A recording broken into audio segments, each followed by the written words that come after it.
Oh, hello, we're live. Hey, how's everybody doing? No intro or anything? Damn. All right. Yeah. I was thinking about doing a proper intro, but I did not have time. Maybe not the right Hey, stream for it. I know. Yeah, no, this will be a different stream.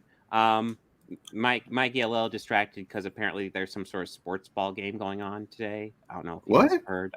I believe it's a bowling tournament of some sort. It should be exciting. Well, I hope whoever your chosen player is, that they score lots of baskets. Yes. It should be great. But yeah, today will be a day where I thought it would be worth it to go over some comments that we've gotten.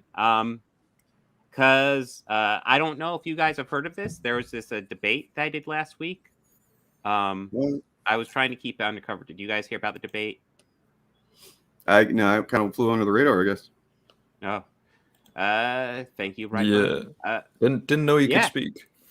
Yeah. So there was a little debate that happened last week, and there has been a pretty big backlash. I've gotten well over 1,000 comments already, and we're going to go over a fraction of them. They're quite bad, though. But before I, really get into it, a couple things I want to talk about is kind of what happened in the debate. So, was I perfect in that debate? And the answer is absolutely not. Obviously, I messed up early with the trigger thing. I got charter schools and private schools mixed up. And honestly, I will still maintain this was a great point of the debate, but I didn't phrase it well in the moment. The Amazing Fantasy 15. This is something that Eric July, essentially, this is the story that Eric July uses to say that no other Spider-Mans can work because this story is so unique. And he doesn't even know the name of the book. He clearly doesn't. I got the clip of him saying that if you want. Oh yeah, let's play that. But it'll take me a second, but go ahead. All right. Well, I mean, I saw a bit more anyway. Unfortunately, I phrased it as, a comic book fan should know about this. And I wish I hadn't phrased it like that. It's like I wish I could go back in time and then point out the fact that he uses Spider-Man's origin as an excuse as to why characters like Miles can't exist. But the fact is, he doesn't even know the comic book with Spider-Man's origin. It's like, when I'm saying, a fan should know this, I'm speaking specifically to Eric July, not to fans in general. And it doesn't come off well. But at the same time, it's like, it shows that he's talking out of his ass with this stuff. Oh, and you got the clip ready. As far as now, he talking about Peter Darker. It's a female one, I think, from the UK or something like that. So now we have this whole web of spider nonsense. I've said before, it's one of the worst mistakes Marvel had ever made. One of the worst mistakes Marvel has ever made was creating the Spider-Verse concept and then making a worldwide animated phenomenon that, how can he possibly believe the shit he's saying, dude? No Way Home and Spider-Verse, billion-dollar movies, exist because of Spider-Verse. What he calls nonsense. That's a mistake. Now you have a million spider folk, which doesn't even make sense when you consider Peter's origin or anything. It doesn't even make any sense when you consider Peter's origin. Dude, it's a multiverse. I mean, maybe he doesn't understand the concept of the multiverse, or maybe he does and he's just grifting. Who knows? The idea of a multiverse is not new. It's new to mainstream consciousness. For sure, just pretty much Spider-Verse really introduced the idea of a multiverse, but it's been around a few years now. It's been in a couple of billion-dollar movies. It's been in Loki. It's been in Doctor Strange and the Multiverse of Madness. It's right there in the title. To say that it doesn't make any sense to have multiverse versions of a character is to fundamentally misunderstand the modern state of comics and comics media, flat out. I just love that clip. But yeah, no, he is using Spider-Man's origin as the reason to invalidate characters like Ghost Spider, Miles Morales, great characters. And he uses the origin to invalidate them. And what I found out is that he doesn't even know the comic book with the origin. And that's, yeah. And it just wasn't presented perfect. But it's very revealing on Eric's side. It shows that he is just playing a character pretty much. He's not a comic book fan. No way. He's not an expert. It, he's just saying stuff to target, all the minority characters and stuff and bring up the clicks. That's all he's doing. And yeah, and now I've gotten thousands of comments of his people just regurgitating the stuff he said largely at the end of the debate. It's it's all essentially lies, but he's convincing people this is reality. I have comments of people telling me that legacy characters are characters that have a legacy, that have been around for a while. God damn it. It's like reality doesn't mean anything to these people. Just whatever Eric July tells them is what matters. And one of the biggest things is the fact that Eric's behavior since that debate is not the behavior of someone who did well in the debate. It's not. But he is telling the fans that he did, and therefore they're acting like he did. And therefore I got thousands of people telling me I got owned, when I'm sorry, I didn't. It got me on a couple little things. I got him on a lot of big things. There's a difference. Yeah, I mean, him getting you or you messing up on a couple of little arguments or whatever. No, that's one thing.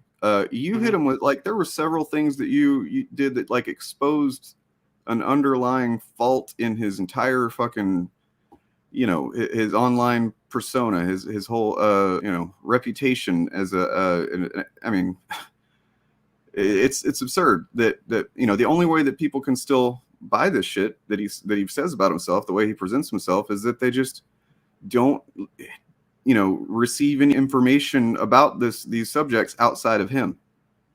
Anyway, sorry. Exactly. Yeah, no, I have to wonder if a lot of people commenting, if they even read comic books, because they just seem to just regurgitate stuff he's saying, even though no matter how wrong it is. And just FYI, a little note to mods, because I'm not sure. Comments are fairly open on this. I encourage people who are being not quite so nice, just go ahead and ban them. Listen, I want the comments to be open. I want people to be able to talk. Now, I haven't unbanned anybody, and I'm going to be liberal with bans. But if you're willing to be reasonable, not like this guy, this ex-phobic 76, enjoy your ban. Oh, he just said? What do you mean? He just said who was Tyrone? What is that? Oh, he said it a couple times. But he's talking about the thumbnail. Oh my God. Yeah. I'm sorry. I'm a little sensitive right now. I get it. Yeah. Sorry to call you on that, but I mean, yeah, that's the. You got a good point. Damn it. I was making a point, Dane. I mean, I know, and I'm sorry. I just didn't. I don't want to be unfair either. You are correct. Poor guy got caught. That is right. That is right, Abomination AJ. You have observed correctly. Because most of the time we just want to be able to have a conversation, and yeah, this time we're just hoping you guys do what you normally do. Those of you who tend to do it. That was indeed a whoopsie. Yeah, this guy. If the first comment I ever see from you is something like this, probably gonna get banned. But yeah, I guess, what would you guys like to go over? Because my next step will probably be just to show the Eric July post video. Yeah, let's. So I think that's important to think about. Is you immediately after the debate went into, we had conversation on stream. We had more of them off stream. Like, here's what you could have done better. Here's where you messed up. You were identifying your spots, throughout the whole thing. And then he was doing, I imagine what we're about to see. Right? Evolved, I recognize you. So, I'm going to do my point now. Boom. But yeah, no, like after the stream, like I had a couple conversations just about the debate, you know. Oh, bye, Turf. Wow. God. Did you ban him too, Bob? Damn.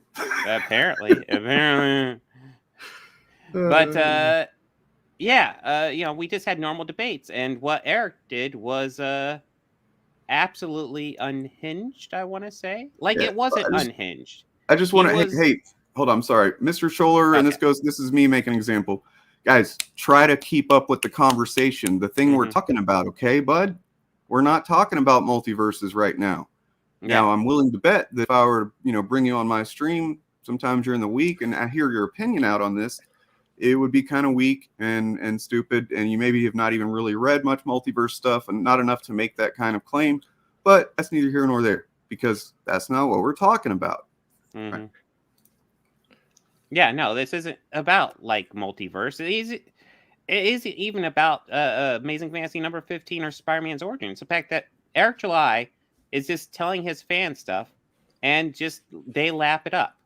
And part of the reason why I wanted to make sure to put together the clip of Eric's rant is because we're going to be seeing a lot of the stuff he says in his rant in these comments over and over again.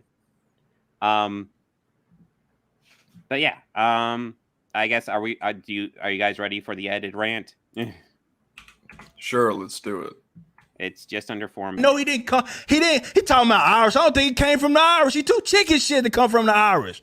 They built too tough for that. They built far too fucking tough. Said German. Maybe he did come from the fucking Nazis, potentially, but he didn't come from no motherfucking Irish. He too much of a bitch. And we know he didn't come from the fucking the Scandinavians. He too much of a hoe. The boys was too tough. So maybe he did come from the fucking Germans and it was from the bitch ass Nazis. Maybe he did. You an inch shorter than me, and I got more on you, but I'm built. You know what I'm saying? Like I ain't no fucking like. You see what I mean? You see what I'm saying? Like I'm actually built. I'm built for this shit. You know what I'm saying? Like I'm not fucking like, this is a solid 215. You see what I'm saying? Right? Solid. Look at this. It's a solid 215. Right? I'm built like a goddamn brick. Because you're not athletic. It's one thing if you carry it like this, right? Because I'm only an inch taller than you, right? It's one thing if you carry it like this. If you carry it like this, bet. But you not built like that. You ain't wearing no fucking tank tops because you ain't built like that. See, what? Go what you talking about? What are you fucking talking about? What the fuck are you talking about? What? And I'm bulking, son. Like I ain't even hit peak performance yet. I'm just getting started. What are you talking about? What boy? What the boys talking about? Hold up. What the boys talking about? What them boys talking about? What y'all talking about? Like this is an honest angle, right? No flexing, no nothing. Honest angle, right? I just want to point out, because this occurred to me yesterday, that I'm like, oh man, he thinks that he looked like his cartoon avatar. Yeah, he like, apparently does. He looks in the mirror and that's who he sees. I didn't notice how fucking like ridiculous those muscles are on that cartoon avatar until you pointed out. Those muscles are fucking retarded. Like, what the fuck is that? It's like his arm is like just almost like cancerous with muscles. Right. Just everywhere. Yeah, no, he's tumor ridden, dude. Like, you need to get that checked out, cartoon Eric. Wait, had you already left at this point? Yeah, this was after. Yeah, no, this was after the debate. Oh, this is after the debate. Yeah, this is what he did after the debate. Yeah. Like, like I had Mikael and Dane on, and we talked a little bit after the debate, but I was getting really tired, so I went to work. So a lot of this might have been while I was getting ready for bed. Yeah. Well, remind us, Bob, how much of the debate was about your size versus his, and whether you guys could fight, and any of that? Was like 90% of the debate was that, or what? It was the entire debate. That's what I thought. The entire debate was about whether or not I was Irish or German, my divorce, my marital status. That was the entirety of the debate. Oh, why are no, you talking his size, though? Because what do you talk me? Why are we talking his size, dude? Yeah. This is the kind of shit that doesn't make any sense, okay? Mm-hmm. And I'm sure we're going to get plenty of it since Bob's comments are open, and you guys will just have to hold me back from commenting on this stuff because it's so absurd that I'm compelled. Mm-hmm. Why are you asking us why we're talking about size when we are looking at how he handled himself post debate. If he had been talking about, here's what I did wrong, here's what I could have done better, here's why I won, even, we'd probably be talking about that. But this is what he ranted about for like half an hour. So, it's fucking weird that you're asking us why we're talking about it, right? Didn't he like demand you to give him respect a lot? That definitely came up, but like it's not like he's given any respect. Exactly. But on the SJW people, though. Sorry, I did an ableism, but man, I can't help it. I mean, we all know that. We all know that whether your arguments are true or not, that depends on the size of your muscles. Yes. If you can beat up your opponent, then you're correct, and they are wrong. Yeah, well, I mean, Eric So's thing here, like, I'm not gonna lie, I think this list, the beginning clip here where he's doing the body shaming and he's doing the thing in front of the camera, fucking comedy gold. It's amazing. Like, it's tough not to laugh at it. Like, we're probably gonna have to clip it for something. It's great. That being said, this is not like, hey, I just want to debate behavior, and there's a lot worse. It's gonna get worse. What you talking about? All I'm fucking saying is that this guy is sitting here trying, as a guy that divorced the fucking, he divorced the like, that's the worst thing you could possibly do, is leave your children to grow without. I know shit doesn't work out, but you are not in a position to talk about people not giving a fuck about women, right? When your bitch ass, you not even with the children, trying to go to bat for women and fucking autistic people. Get the fuck out of my face. Your wife's boyfriend left your bitch ass and took the kids, said he shared custody. We know what the fuck that mean. You ain't sharing no damn custody. We already know what that mean. Tyrone raising them damn kids. All right. Sitting there going on, like, legitimately is try, like, so, all right, so we know you grooming, right? We already know you on the groom tip, right? Not on the groom tip, like, legitimately out there arguing on a position of teaching trans shit to second graders, bro. Motherfuckers on some weird shit. So you might be on some, I don't know. I ain't gonna call you a pedophile, but, He just did. Ain't gonna call you a pedophile, right? But wait, try to stop on some shit. It just goes to show that he doesn't even understand the things he's saying, because he called you a groomer and then said, I'm not going to call you a pedophile. He doesn't realize that's the same fucking thing. Yeah. The reason anybody would groom anybody is for that. He's also getting strangely confident after you guys talked about these stuff, because he was very reluctant. He was all in his libertarian means that everyone is free to do their own thing, and I'm not going to take a stance on anything, but still I have a stance, right? But then when you asked him what his stance was exactly, he didn't really have a stance. But it's like all of a sudden he's really fucking confident. It's just so weak to go after someone for personal reasons, and also like So you can't defend women's rights if you share custody of your children with your ex-wife, like, apparently. Apparently. Well, he's saying that I'm lying about that, which I'm not. But well, I mean, that's it's a little micro example of how this dude operates, where it's just like a kernel of some kind of like tiny little sliver of fact, which is okay, you're divorced, but guess what? Yeah. Like something like half or more of marriages into divorce, second marriages, it's higher. Like half of his audience is divorced. That's the reason I said the other day. I think that's why he upped the ante after a minute.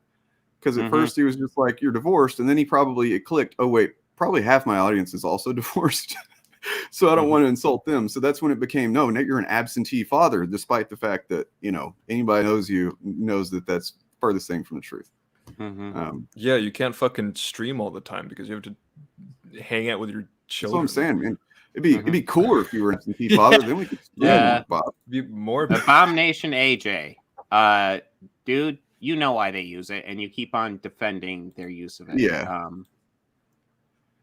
They keep and that's what I want everybody that's watching. If you're watching, if you're not commenting or whatever, you're not watching chat. Just open up chat and look at it, because you're going to see a whole lot of examples of people repeating stuff like, you know, there was one guy saying, "Oh, you saying because I'm black I can't think for myself?" It's like, when did anybody say anything remotely like that?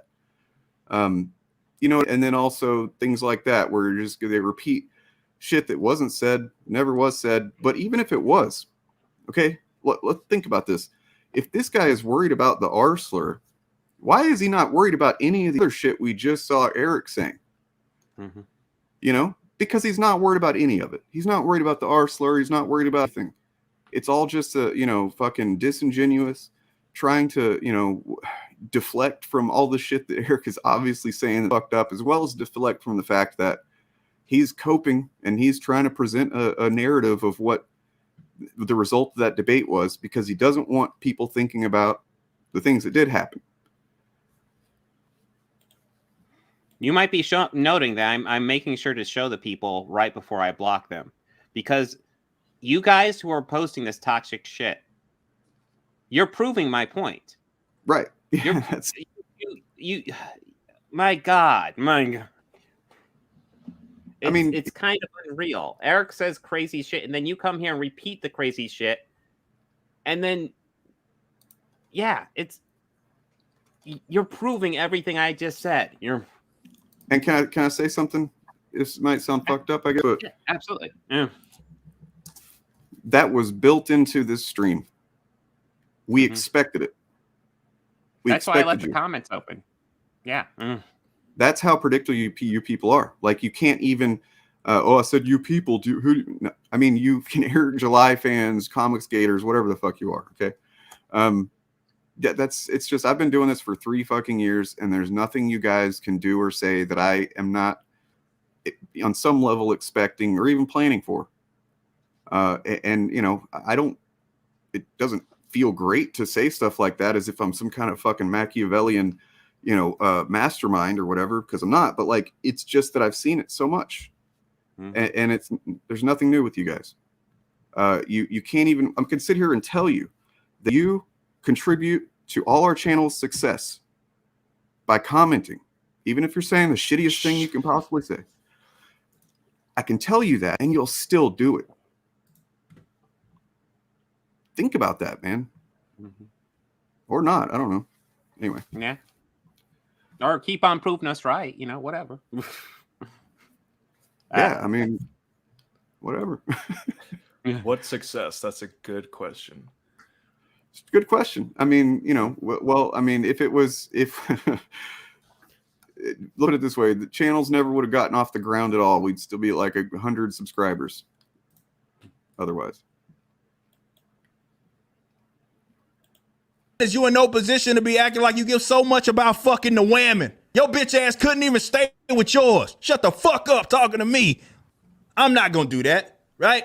I'm not gonna do that. I'm not gonna use aggression on you, but all I'm saying is people done got knocked the fuck out for a lot less. And you going around, imagine someone going around, hey, you fucking hate yourself, bitch ass. Nigga, like, wait a minute, hold up. Never done anything athletic, and he talking sideways. Like I said, like he's gotta see me anyway.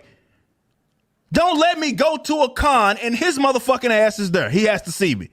Right? I ain't saying I'm gonna knock his ass out. He's like, is that a threat? Like, ain't nobody threatening you, motherfucker. We already know you can't whoop my ass. That's not what the dispute is. I'm saying we gotta have a discussion, and there might be someone that's a lot less patient than me. So yeah, I mean, overall, he's smart enough not to say, I'm going to knock you out, but kept on being like, hey, I better not see you in the same place. But remember, and then there might be someone who's less patient aggressive than me. Yeah. No, it's very clearly a threat, but, you know, I'm not threatening you. That's clearly the type of thing he's going for there. I mean, like, most of the stuff that he says is, like, and very intentionally not legally actionable, I think. And then that just kind of is almost. Like, because... I mean, yeah, he says, no, I'm not going to knock you out. And then he, you know, but then that's clearly what he's saying. Like, that you can't whip his ass. So that implies he's just going to assault you because he just said, don't let me see you at a con. Mhm. All right, listen, Exactly. we're next time there's some big Comic-Con event, all right? We're gonna schedule to meet Eric July there. We're gonna set up a ring, us three versus him, all right? Whichever team wins deletes Listen, loses deletes the we'll channel, set all up a right? ring, and then we'll go in there and talk. And I can't control what everybody's gonna do in there, but I'd love for Chad to ask I'd love to ask Chad if you think who do you think would win, Eric July or us three? Mm. I wish you guys would have debates instead of insta banning people who disagree with you. What- You know what? we- I offer these people debates all the time, and they always Sure. just do the runaround. So fuck it. Mm. I want to say to that, because my co-host on my channel, Little Movie Perp, we have done 2 streams within a year that were like advertised, and like just strictly the only thing that we planned to do on those streams was to let whoever showed up and wanted to debate us come on, let's do it. And we've done it twice. The first one was a couple hours. A couple of people said they wanted to come on, gave them the link, they didn't show up. The second one was just a couple months ago. We were on for 4 hours, and 2 people came on. There was one guy who actually wanted to debate, quote unquote, race swapping, which isn't, the word doesn't apply to what he was saying. And then there was another guy who just kind of saw it as an opportunity to come on and chat opinions with us, and he's actually a fan of the channel. And it's like the amount of people that we get talking shit. You would think we would just that would be 8 hours long of us just like nonstop debating people. Like, oh god, here's another one. Here's another one. Nope. Mm-hmm. Nope. Also, And to anyone in the Magnus, chat, I have gotten your email. I just haven't had a chance to reply yet. also if anyone wants to leave comments somewhere where they won't get banned, go over to my channel, watch my videos, comment, please. All right, I will not ban anyone, I promise. Yeah, I'll probably won't ban anybody either. I don't really fuck with banning anybody under my comments anymore. It's just my chat that I moderate. Please leave all your worst comments. I will get very sad. It'll really, really trigger. Yeah, me. that's what we're gonna do today. We're gonna get really sad reading mean comments. Yeah. Mm-hmm. Lick our Right. wounds. Damn, Do ban we want to talk to Magnus for a couple minutes? Sure, if you want to. I mean, if you want me to ban people, I will, Wyatt. Okay. Oh, so ban going you back if you to I think there's something in an organized chaos versus Eric July fight. There's something about dad strength that I don't think anyone really Dad strength? puts into the dad strength has a Yeah. certain quality to it.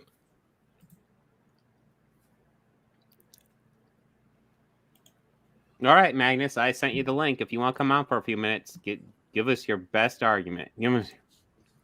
Destroy us. I mean, Wyatt seems to be trying to communicate some here. I don't know if he's just bad at writing or what, but he's you can come on after him if you want to. I don't know. We can fucking turn this whole thing into a free for all.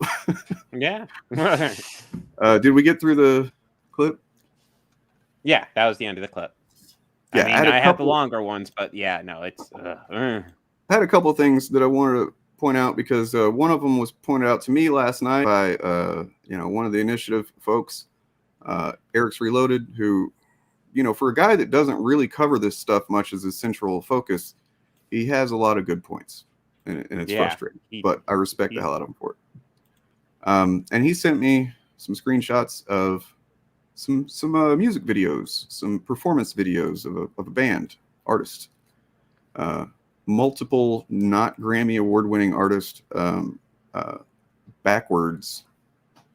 Ooh. And so I've heard the Rage Against the Machine, but shitty. Yeah, Rage for the Machine. Yeah. Yeah. So Miles Morales is just a lazy copy, right? He said that, you can't respect it because it's not original. But here's his band doing In Sync, Heart, Eminem, Beartooth, and I recognize these are different mediums, but what is the difference conceptually, right? Why is it okay for music, but it's not, the fact is it's okay for both, because legacy characters have been around since at least the 60s. We looked at that before. And, covers are a staple of music. Both are good. But just goes to show that, like, where's this logic come from, and why isn't it consistent? And then I added here also, Miles Morales makes money. It wins awards. If you're a capitalist, shouldn't you at least on that level respect the character? Right? If you're passionate about comics in the industry, shouldn't you want it to be healthy instead of shit on characters and concepts like the multiverse that reach outside hardcore fandoms and create new lifelong fans? That's one thing this dude that was like repeating that multiverses suck or whatever. Like, okay, if you think that, fine, whatever. That's your opinion. You're entitled to it, but they make money. You know, when there's a Spider-Verse event comic, it makes money. It brings in outsiders that aren't normally like reading comics all the time, and there's the industry. And I bet the same guy will, in a different context, make the argument that, you know, comics are failing or whatever. And it's like, which is it, man? Do you want comics to succeed, or are you just looking to shit on the industry because you've been told that's what you need to do, and it's part of your kind of group mentality? And then, yeah, Eric says these things so he can sell his products as the alternative, as if there's not 1,000 other indie comics that don't rely on deception and shit talking to sell. Yeah. So there's that. Just, why are you so the Wheeze? Why are you asking me why I have an issue with Eric having an issue with Miles? Why don't you ask Eric why he always seems to have issues with women and minority characters? Why does he have that pattern? Even just in the context of Miles, listen to what I just described. Why does he hold those positions despite what I just said? He should be the one to justify his positions, but no, he won't, because he just yells and deflects and makes shit up and copes. You know what I mean? Whereas I went in there to have a conversation and you know, of ideas and stuff. That's not what he was about. I mean, if Eric July's argument with Miles was like, hey, listen, man, I've been reading this comic book for a long time. I don't like when the character, like when he's like in a situation, he usually attacks too quickly. He's a bit, he doesn't really think through his stuff as thoroughly as he should. I really don't like the character. Like if his argument was a bit more like that, then it's like, okay, he doesn't like the character of Miles. I don't know what to say, you know. But that's not his argument. Here, let me bring this up. His argument's a bit different. That might just be a short, but give me one moment. By the way, actually, I think I accidentally, because the chat was moving too fast, and I kind of timed someone out on accident. Oh. I'm going to try and fix that. Oh, I do not have that one named. Crap, that's going to slow me down. And just like another thing, this culture of like you feel entitled to be able to comment on whatever stream and video, you know, like everybody acts like, oh, you know, banning people or whatever. Go somewhere where people give a shit what you have to say, man. Like, is it really what you need out of your life is for people who disagree with you to hear you, you know, just kind of repeating buzzwords and you know, thought terminating cliches? Is that how you just feel valid, or you know, get a girlfriend? Well, actually don't, because I won't, or a boyfriend, whatever it is.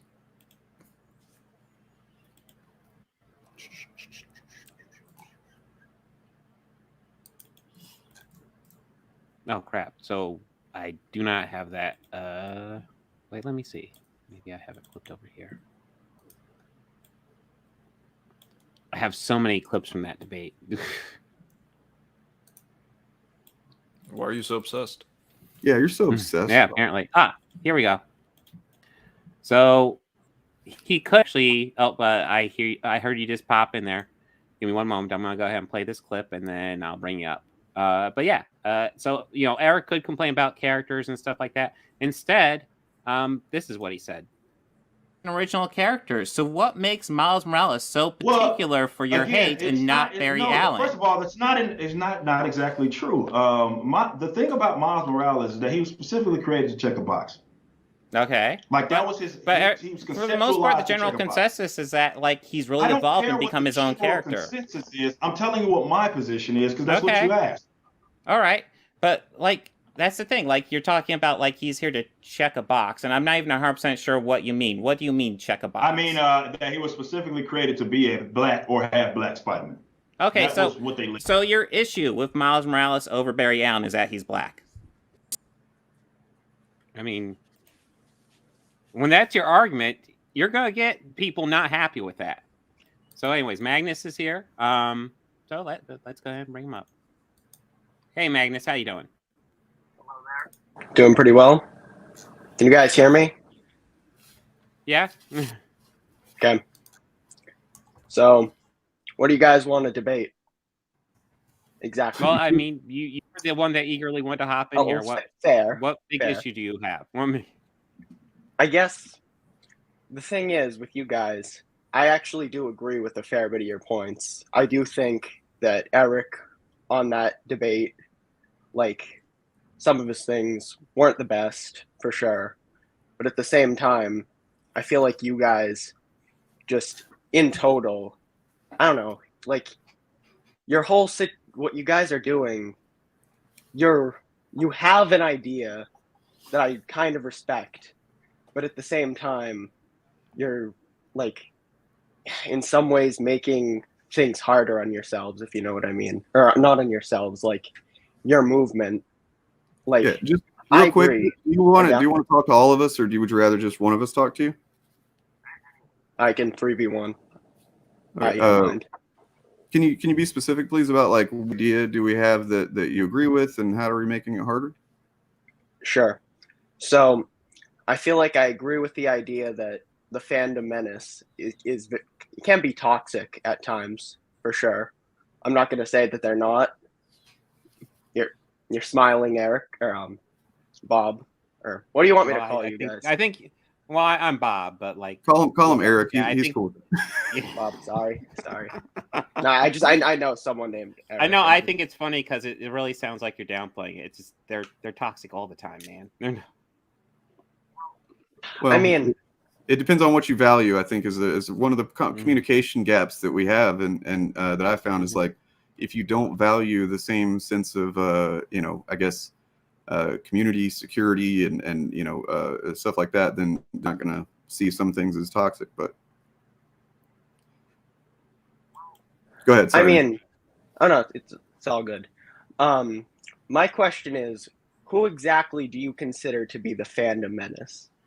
Like, do you consider like EFAP a part of the fandom menace? Because that's kind of where I didn't used to, but now yes. Well, I know that they don't consider themselves part of it. So what do you think of that? Like, is it?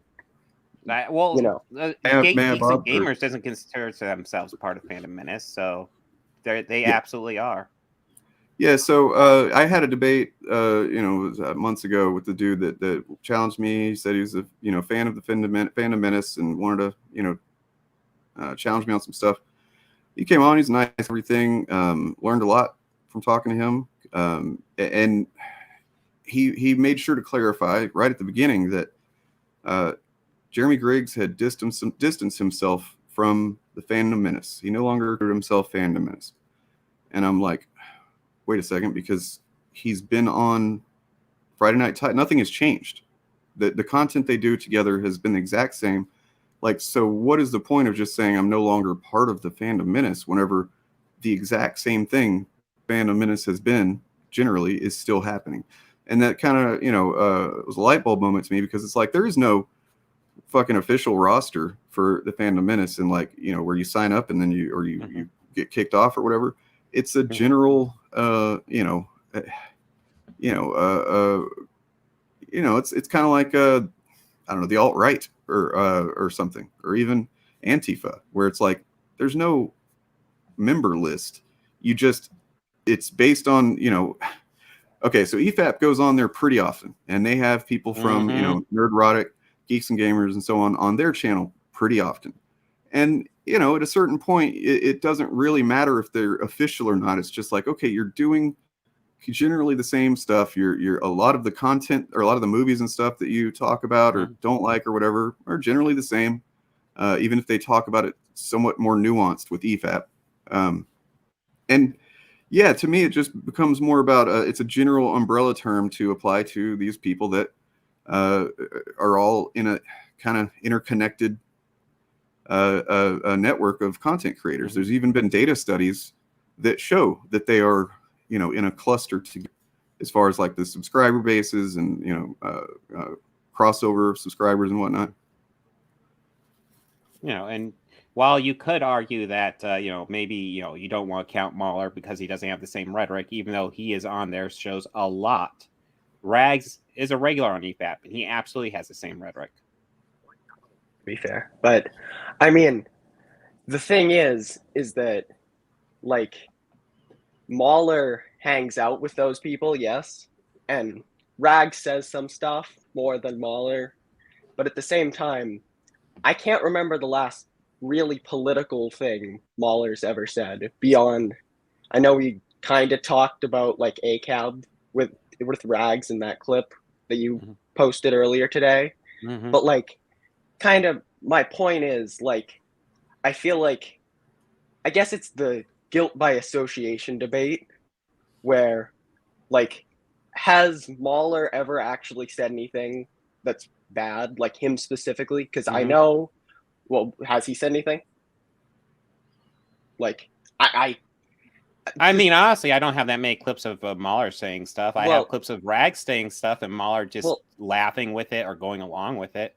Probably the rape apology was the worst stuff I've heard Mahler say specifically. Well, so regardless of like, you know, I'm sure there's something that could be attributed as political. That's part of the issue here is that like, what is political? A lot of times when people talk about that, they're talking about things that are currently in the, you know, hot topics of you know, social political issues, even though things that can be called political is a pretty broad range as well. But nonetheless, like if there's a, you know, and look, I'm not calling the Fandom Menace the KKK or anything. Okay. So let me get that out of the way, but KKK doesn't really exist anymore. So let's say that there's a KKK rally though. And you go and hang out like right in there. You're not KKK. You're not, you know, don't even barely believe the thing you believe, but you're hanging out there. You're not saying, hey man, this is kind of fucked up that you guys are burning crosses on, you know, or whatever. What does that say about you if you do that? You know what I mean? Like, and repeat. It's just so it's not guilt by association. That's a thought terminating cliche. It deflects, you know, valid criticism of like, at a certain point, patterns of behavior, and it's not just like you can know this person and talk to him, you are the same as that person, but it's like that is a political position in and of itself.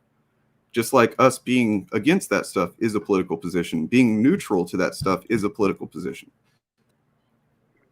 So it's not even just about words; it's about, you know, your actions, right? And so I know Bob has said he's sometimes goes on the Mahler subreddit, at least has seen, you know, how often do you go on there, you think? Well, I've been trying to get my phone to stop giving me notifications on it.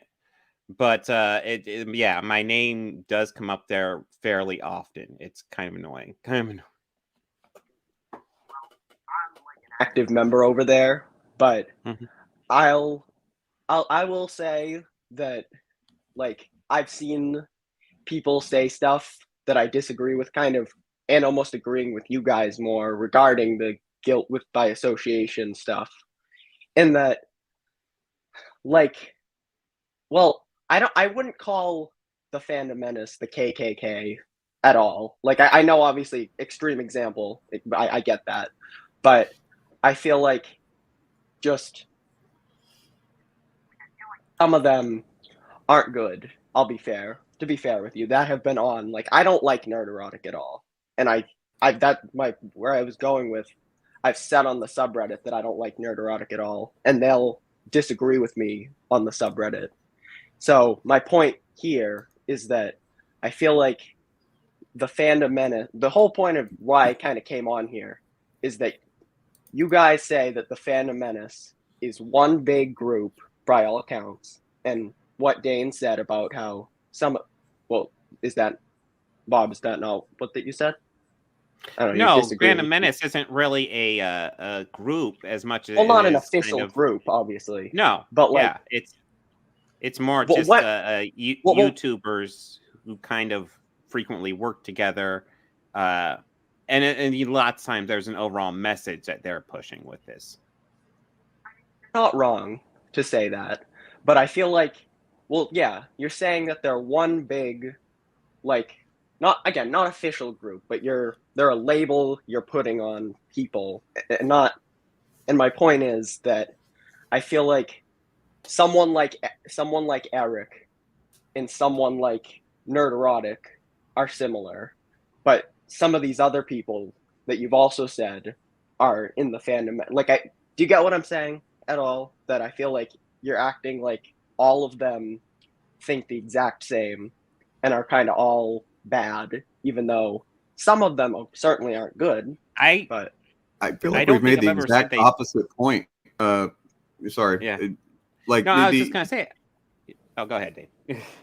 well, just when we cover, at least, yeah, I know that when we covered EFAP, we make sure to say pretty clearly, I feel like, that, you know, we like the kind of part of the issue that we have with them is that they are a little bit less, you know, they're not even as, like, a lot of the main core geeks, Phantom Menace guys are pretty cartoonishly fucking bigoted a lot of times. You know, it's like, Yeah. to the point where it's like, oh God, this just this stupid trope again or whatever.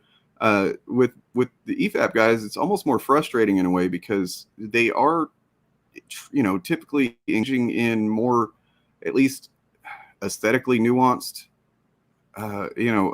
points with films and stuff like that. But there's a lot of overlap in the fandom, and, you know, so that's really what we're talking about, more than just these people all agree with the same thing with the same thing time or whatever. It's that there's a fandom that is generally, you know, I can't know what the number is, right? But like, there's a lot of people that are fans of all of them, watch all of them, or some, you know, this one and that one, maybe not that one or whatever. But it all contributes to, at least in my view, kind of a shitty fan culture, and where it's like people turn their fandom into a weapon and they want to use it against other people.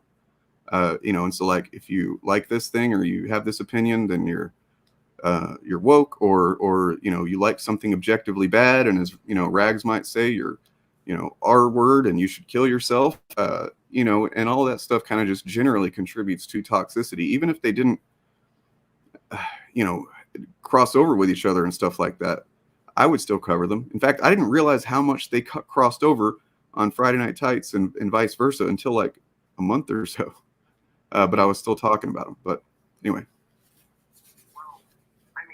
Fair's fair if that's your position now, but specifically, I haven't seen enough of your streams to know your exact position, like, at the moment. But Bob, like, weren't you the one that made that video on Mahler's Multiverse of Madness video? No way, did I? That Well, is yeah, shocking. I've never heard of this. Did EFAP cover it? Do you know? Yeah. I just, that, if your position changed since then, because that's kind of the main. That was what I was planning on doing. On what? Well, because you didn't, the entire movie or the entire video or stream, you know, you didn't. Well, I was thinking of is that there was one point of that video or that stream, where you said, what did he say about the lesbian moms or something like that? Like, yeah, you're going, well, why would you go out of your way to try to, like, I guess, get, like, receipts on somebody that didn't exist? Like, that's, like, so do you know what I mean? Why would I see if somebody who hangs out with Nerderotic says some bigoted stuff? If it comes off, it doesn't look good, is my point. That's sort of. Well, listen. Well, why I kind of get that, Bob. Honestly, I kind of get that. Like, that you know, just not to call you out, but, like, you know, just wait for see if he says something rather than be like, I'm going to look for it. I didn't see the clip, so I don't know exactly how it was said, but yeah. Here's what I will say. Listen, he didn't say bigoted stuff, and I gave him credit for that. I said, okay, good on him. He still had some really, really bad critiques in there. Really bad. Sure. One. At the same time, I do get where Bob's coming from with, like, you know, it's not guilt by association. Once again, it's just like, that's a really simplistic way of saying it. But like I was saying earlier about the patterns and, you know, of how much you hang out with somebody or whatever like that, then yeah, you can kind of start to come to expect. Another example would be, we covered a while back, you know who Chris Gore is? I kind of. He does like film threat, and he's like been on Friday Night Tights a lot and stuff. But he tweeted something. He tweeted like, what was it? Make male again. Okay. And Rhetoric did something with that too, right? Well, I mean, everybody started, including us. Memes like this is basically just saying, like this is kind of fucked up. This is basically like saying MCU, or it exactly is that, just worded differently. And then he like later on or the next day was like, oh, I thought everybody would, I was just joking, because he's trying to, kind of take it back, I guess. And it's like, you can't, he said that I'm the only person online that knows how to joke anymore or something. And I was like, you can't expect people to think you're joking when you say something like that, and you're like constantly hanging out with the MCU guy. You know what I mean? Like, it's understandable and logical that people would kind of go, oh, wow, and take you seriously. So, I mean, just another example of like when the patterns of stuff like that kind of, lean towards a conclusion. But I'll give you that one with the make the MCU male again. Like I said, Nerderotic retweeted that, and I said that on the subreddit. Like, guys, like, come on, like this is kind of cringe. Like, and there was a huge debate in the subreddit kind of under that post. So like, I agree with you again. Like I said, on a lot of things. Like, I feel like these people do make it too political, and like I'm kind of regarding EFAP, I'm purely in it for the movie critiques, which is I kind of wanted to debate Bob about that, about how much, about EFAP specifically, rather than the politics around it. But I'll talk about the politics around it, but I feel like, again, regarding the politics, 80% of it I do agree with you guys on, but some of it I don't. Well, can I ask you a question about that? Sure. I'm just kind of like curious why, if you with so much stuff, like why is it the sticking points, the few disagreements, or like the few things that I know I've probably definitely made some mistakes or dumb criticisms of people or whatever, and all of us probably have. We're not denying that, but like it just kind of comes with the territory of making content. But yeah, I guess I wonder why you would fixate on the smaller amount of things that we disagree on. The reason I came on today to debate was just that I saw in the comments or the chat that, like, I mean, it's like I said, like, people would say stuff and you guys would just, I don't want to say dismiss it, because you would kind of say stuff and then you'd just say, like, you'd ban them. And I don't know, I'm not someone that likes, like, I'd prefer to have a debate about it. I guess I'm not the right person to be debating this exactly, because no, it's a valid point from your perspective as an audience member. And if I can just sorry to hijack it, I'll give it over to Bob after this. But like, well, it's a good thing to point out. You guys are an audience. Before I started YouTube, I had the same perspective of you guys. When we get done with this conversation, we start showing you the stuff that we'd planned to show. Maybe it'll, kind of give you context for where we are coming from, because I've been doing this for 3 years, just, and I've done it to varying degrees of like effective and stuff like that. I feel like I've been doing it pretty well the last year or so, where I'm just like making solid arguments and calling out stuff. But the amount of shit that we get just on a daily basis, the comments, the tweets, stuff like that, it starts to paint a picture of audience of generally fandom that doesn't, or I call them anti-fandom, because they're more focused on the things that they hate than what they like. But of people who don't want to engage with nuanced conversations and ideas and, and discuss things. It's just attack. And whenever you've dealt with that for so long, you kind of just get to the point where you're like, fuck, man. Like, why would I just give everybody that comes along and starts talking shit give them benefit of the doubt that maybe they're the one that wants to have a conversation, when it's exceedingly rare that someone actually wants to. So when that's your experience, you might understand where we're coming from, and especially the lack, of comments that we've all gotten. it's been insane, dude. And like, you know, being called a groomer and a pedo and all this crazy shit that's just like, where's it even coming from? Except we know where it's coming from. It comes from a specific content creator in this case. You know, it makes you kind of defensive. And so we came in here kind of hot because we were expecting more of it, and we've gotten some of it. But, you know, this was a pleasant conversation, and maybe I have to be more relaxed and stuff. So. No, when you were coming on, I was just like, oh, here we go, another debate. Because I've gotten plenty of contentious debates. You're more reasonable than I was expecting. I can see where you're coming from, because it sounds to me like you're just an EFAP fan, and you don't like these other guys we talk about, and you don't like us conflating them. Is that accurate? That's exactly my position. I mean, Okay. I like a couple of them, I guess. I like the content of some of them, but I don't like their positions. Like Critical Drinker, I think makes some good points, but at the same time, you probably disagree with that. But I some of the stuff he said, like, I don't really like his political videos, but I like his like movie videos, if you know what I mean.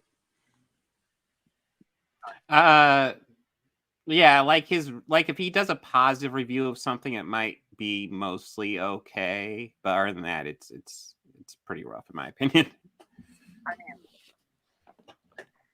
I don't.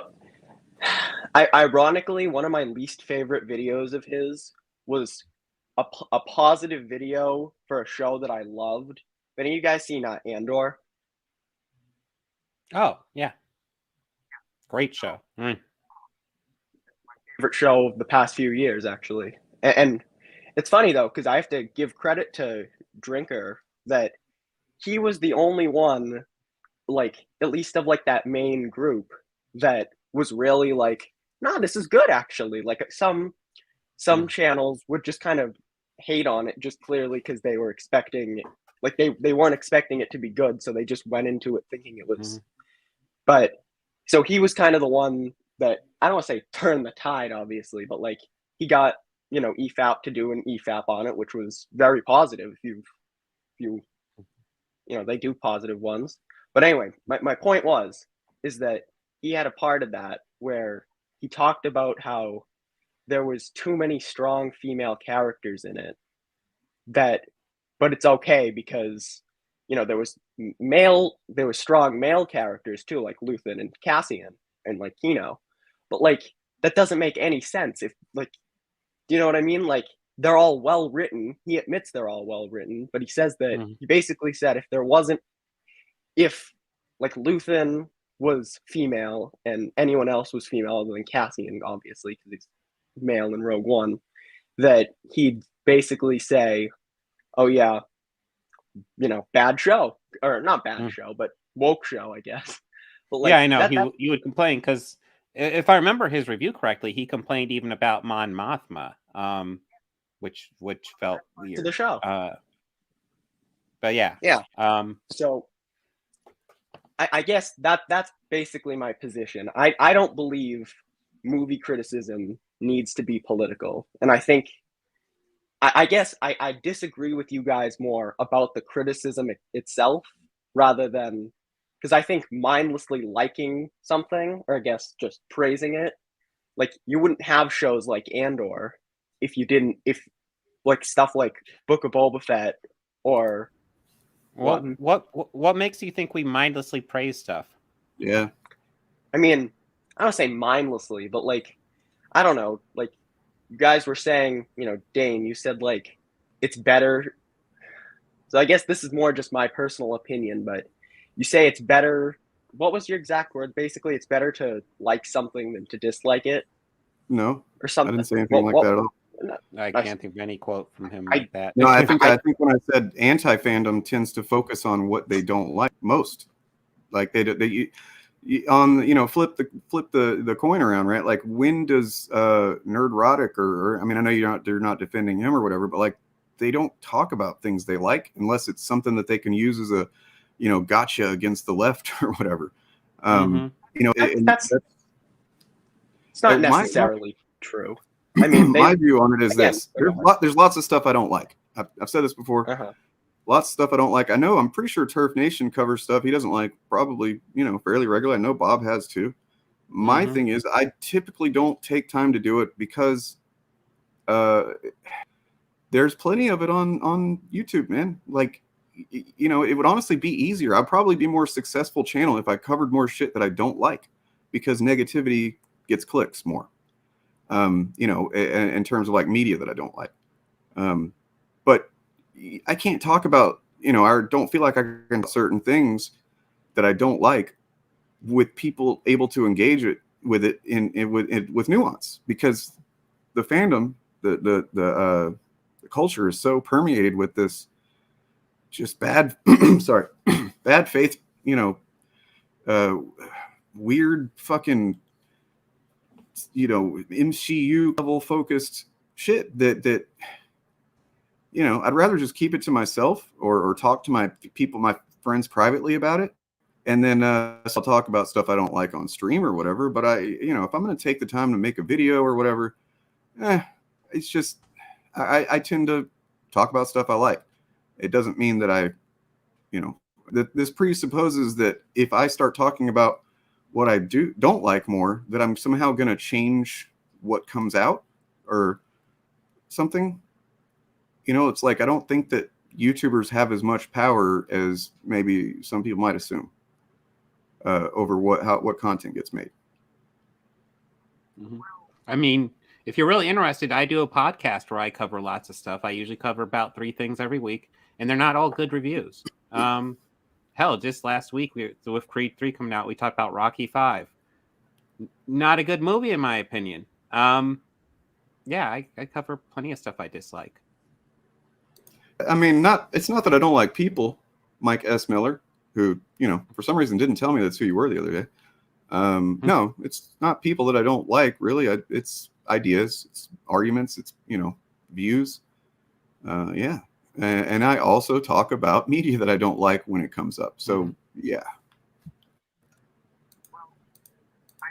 Could have worded it better with stuff you like versus stuff you think is bad.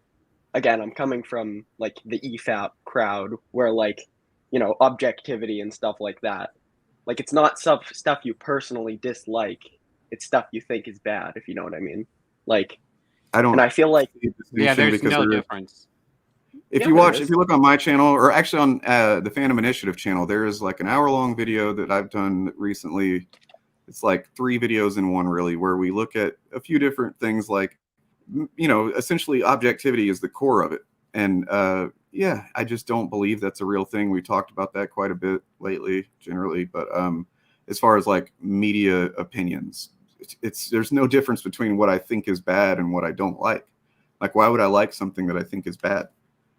If it's things you could like that you think are bad, like like The Room 2003, like that's an easy example. The Room is hilarious.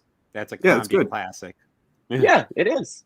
But I mean, you're looking at it in terms of like objective filmmaking. It's badly written. What is objective filmmaking? Are we talking about like the cast list, the director, the percent of lighting, the cameras used? What do you mean by objective filmmaking?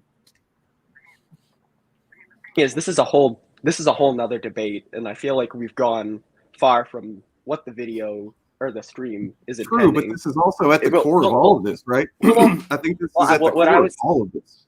Because go ahead. Yeah, go ahead. My point is that I have maybe 5 minutes or so until I can leave. If you guys want to have a debate about this topic, I'd be more than willing to another time, like objectivity and stuff. Yeah. All right. So no, I'm actually interested because it's like outside of like just reading off facts about the movie, it's not objective. Your emotions are going to play a role. Our frame of reference is everything, man. Like, I've got some arguments about it. Yeah, I'd be happy to talk in time, man. Next Saturday or something? Or if next time you guys have... Well, I know next Saturday is a no-go for me, but yeah, we can figure something out. All right. Okay. All right. I anything you guys wanted to ask or talk about quickly before I have to leave? No, I think you've been fairly reasonable. What I would actually ask is, look at our coverage. It's way more nuanced than you seem to be saying. Like, we don't love all media, and we don't even think all media should be praised. We just think a lot of the ways a lot of these guys handle this media is not good. It's either toxic or it's outright bigoted in a lot of ways. EFAP, if EFAP didn't hang out with Fandom Menace, it didn't require that it didn't like push the idea that their stuff was objective, I would have literally no issue with them. Then it'd be almost just kind of like what SK and Southpaw are doing right now, and I have no issue with them right now. Yeah, they're literally doing the same media consumption, like the same thing, except they've decided, well, of course it's not, and we're also not going to weaponize it against other content creators. Like, that's really the main problem I have with EFAP is covering channels that are a fraction of their size and calling them slurs and, telling them to kill them, like shit like that. It's just, there's no need in that, man. Like, you want to, and I'm not talking about people that have covered them. I'm talking about people that are just making a video about something they like, and then EFAP spends hours shitting on that person. I think that is almost the epitome of toxic fandom that's not bigoted, right? That's my take. But well, yeah, all right. So, Bob, shoot me an email if you have a time that works for you. I'll see if it works for me. And I'd say we could set something up. All right. That sounds good. Thank you guys for having me on. Yeah, thank you for coming on, man. Yeah, thank you. Have a good one. Nice. That was really that was a quite lovely conversation. True. Well, no, I actually think he could, genuinely, I think if he watched more of our comments, or our comments, don't look at our comments, actually watched our content, he might actually, get more of an idea of what we're saying. Because, it's like he has kind of an idea of what we're saying, but then he's missing a lot of it. Ugh. Yeah, I mean, I always do appreciate whenever, it's kind of seems rare, but when someone's willing to talk, and they're also, civil and reasonable, like, as far as, like, okay, we disagree, but or we agree on this, those are conversations that I value the hell out of, and I've tried to have a lot of, and like I explained to him, and he helped, he kind of snapped me out of it. Like, I've been in defensive mode, but that's what anybody would do, experiencing what we're going to talk about today. Yeah. By the way, thanks, Turf, for want to jump in there, but no, I just thought it would be like, if we were just 3 versus 1 person, like that would. I gotcha. And but I also got like the sense that this wasn't a debate; it was just more of a conversation, and conversations like these show how much really gets lost in just like comments and written text, Because we all had the idea that he was a hater before coming on, or like we had that like, oh, okay, it's gonna be that kind of talk, but no, it was fully pleasant, and I feel like you guys spoke about it like civil people. I'm hesitant to even call like a lot of what happens online as far as debates. It's like, it's not debate, and it's a new form of debate. This is not how people debated prior to 10, 12, whenever that culture really began on YouTube. You look at like academic debates, it's more like what just happened, except people are much smarter and making more sourced claims. But it's so this stuff that happens on YouTube is typically blood sports. That's what Eric wanted to engage in the other day whenever things weren't in his favor. Well, I mean, that's whenever I go into a debate or a discussion, I treat them exactly the same. I try to go into it, it's, hey, how you doing? How's your day going? And just see where it goes, Yeah. I feel like most YouTube debates have turned more over to the political kind of debates rather than the more academic debates, where the biggest focus lies on how well you can formulate your arguments, not the arguments themselves. Whereas in more of an academic debate, like Dane talked about, it's more about the arguments themselves. It's about sources. It's how well can you back it up. Whereas in politics and also a lot of YouTube debates, it's really about how well you can formulate your arguments. And if you can speak better than the person, if you can run around them with words, then that gives you such a big advantage over them. I just wanted to say, Definitely.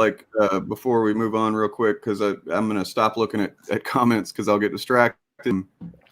If you're someone like Tom Stockman here, are you related to Baxter Stockman? Just curious. That's Dumb an joke, I'm insult. sorry. Baxter. Then, yeah, I don't know. Like, this type of take is interesting to me because, well, it's just a bunch of opinions, and yet it's stated as if it's fact. It's stated as if there's not, mountains of money that have been made on Miles Morales as Spider-Man, and he is Spider-Man. The same way that Barry Allen was. We've talked about that before. It's something Eric seemed to not be able to, argue why he can hold two positions on either. But if you feel this way about Miles or whatever, you have this type of just dead set opinion on a character that just it's bad, because of woke, it's forced, it's checked a box or whatever. Yeah, we can chat sometime. Just email me at actualfandom@gmail. If you wanted to be specific about what you want to talk about, there's a form on my channel homepage, on my Twitter, that you can submit. Just to kind of tell me where you're coming from and so on and so forth. Let's chat sometime. But it's really easy to just make claims in a comment section. I know you feel good about it. Can you support it? Is under scrutiny. All right. So Dane, do you want to go ahead and go over your comments? Because I actually need to step out for a minute. I haven't actually gotten mine open yet. Oh, okay. Well, guess what, Turf? I have yours open. Oh, amazing. So let's go ahead and go over yours here. Yeah. I feel like mine are more like they're not really targeted towards. Okay, this one is targeted towards me, but I feel like they're a bit more on the humorous side. You're everything wrong with the world, and obviously there's no substantiation. Like there's no. I don't know. I think it's just true, man. That's just a fact. True. This is just about facts right now. This is just about Danish people in general, I think. Hey, that's my people. Oh my God, that is so small. Oh, that's small. Woke is a way to justify your poverty. So I found that interesting. Really? Because I'm not even sure what that means. I'm not even sure. Same. That's why I find it interesting, because I'm trying to figure out how. So it's meaning like people who are in poverty use the whole woke. Oh, there are just systems holding me down. That's why I'm poor, and it's because I'm being targeted because I'm a minority. Is that what you think they're going for? I mean, obviously there's not a lot of thought gone into this. No. Maybe I'm probably digging into it way too much, trying to piece together an argument for him, but yeah, it's a bit confusing. It is very confusing. Yeah. Yeah. Oh, but I feel like it could have had a, if it was substantiated, it could have been a good point to fight back against on. Not a good point, but a point that we could actually, an important point for us to cover. But yeah. No, you're the reason why Hollywood is trash. Transphobia doesn't exist. Trans women are men. Nobody likes your LGBT leftist ideology. Go cry about it. Zionist. And we actually talked about this right before the stream, but I don't know where. I mean, the whole Zionist thing, I've never. Don't hold me to that. Maybe I've said the word Jew before, but I've never talked about Jewish people on my channel to any big in any big political message. I've talked about it when I've talked about Gina Carano, stuff like that. But yeah. Yeah, this one is just full on transphobic, but I guess that word doesn't exist. Oh well, shoot, he owns it. The word doesn't exist. Yeah, he knew what I was gonna say. Damn. Yeah. I don't know how much we want to go into the whole transgender debate about how all your videos are trans rights. Yeah, trans women are women. It's not that difficult. All of your videos are equally downvoted or majority downvoted. Your opinion is obviously wrong, but big companies like YouTube make sure to keep the facts hidden. So by What? facts hidden, do you think they mean that they've removed the dislike button? Yeah, I guess that's what he's talking about. Like, listen, you're not as popular as a lot of these bigger channels like Nerdrotic and Critical. You're not nearly as popular. So YouTube likes to keep these facts hidden. He has to be talking about dislikes because he can't be talking about like views or anything. Like Yeah, that. the only thing is like they're not that hidden. Otherwise, how would you know that I have 38% dislikes on my channel? Well, also, I swear those whatever those apps they get are always wrong because I always have people telling me what the downvote is, and it's like, no, it's not. What are you talking about? No, I mean, people often get it pretty close, especially on my like critical drinker video. But wow, I don't know if I've ever seen. I swear it's always like at least a third to half over. Maybe it's just because they report on me.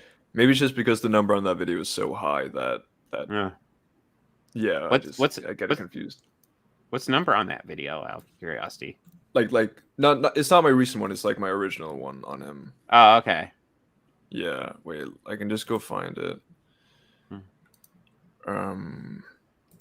Because it is quite phenomenal, if I do say so myself. It's quite a while back. There it is. Oh yeah, 46,000 dislikes. Ooh. Compared to 7,000 dislikes. So that obviously means I'm wrong, and that my arguments definitely. are wrong. Yeah. Well, listen, if they ratio you, that means they're right and you're wrong. Didn't you know that? Oh yeah, that's what it means. The ratio means. Yeah. Oh my god. Can it just stay zoomed where it was before? And once again, you shat the bed. Why should I expect anything different from a tapeworm like you? Amazing. It's got a fecal fixation. Yeah. Deep, man. Yeah. I mean, this Maybe is a thoughtful comment. It's a thoughtful comment from a thoughtful person.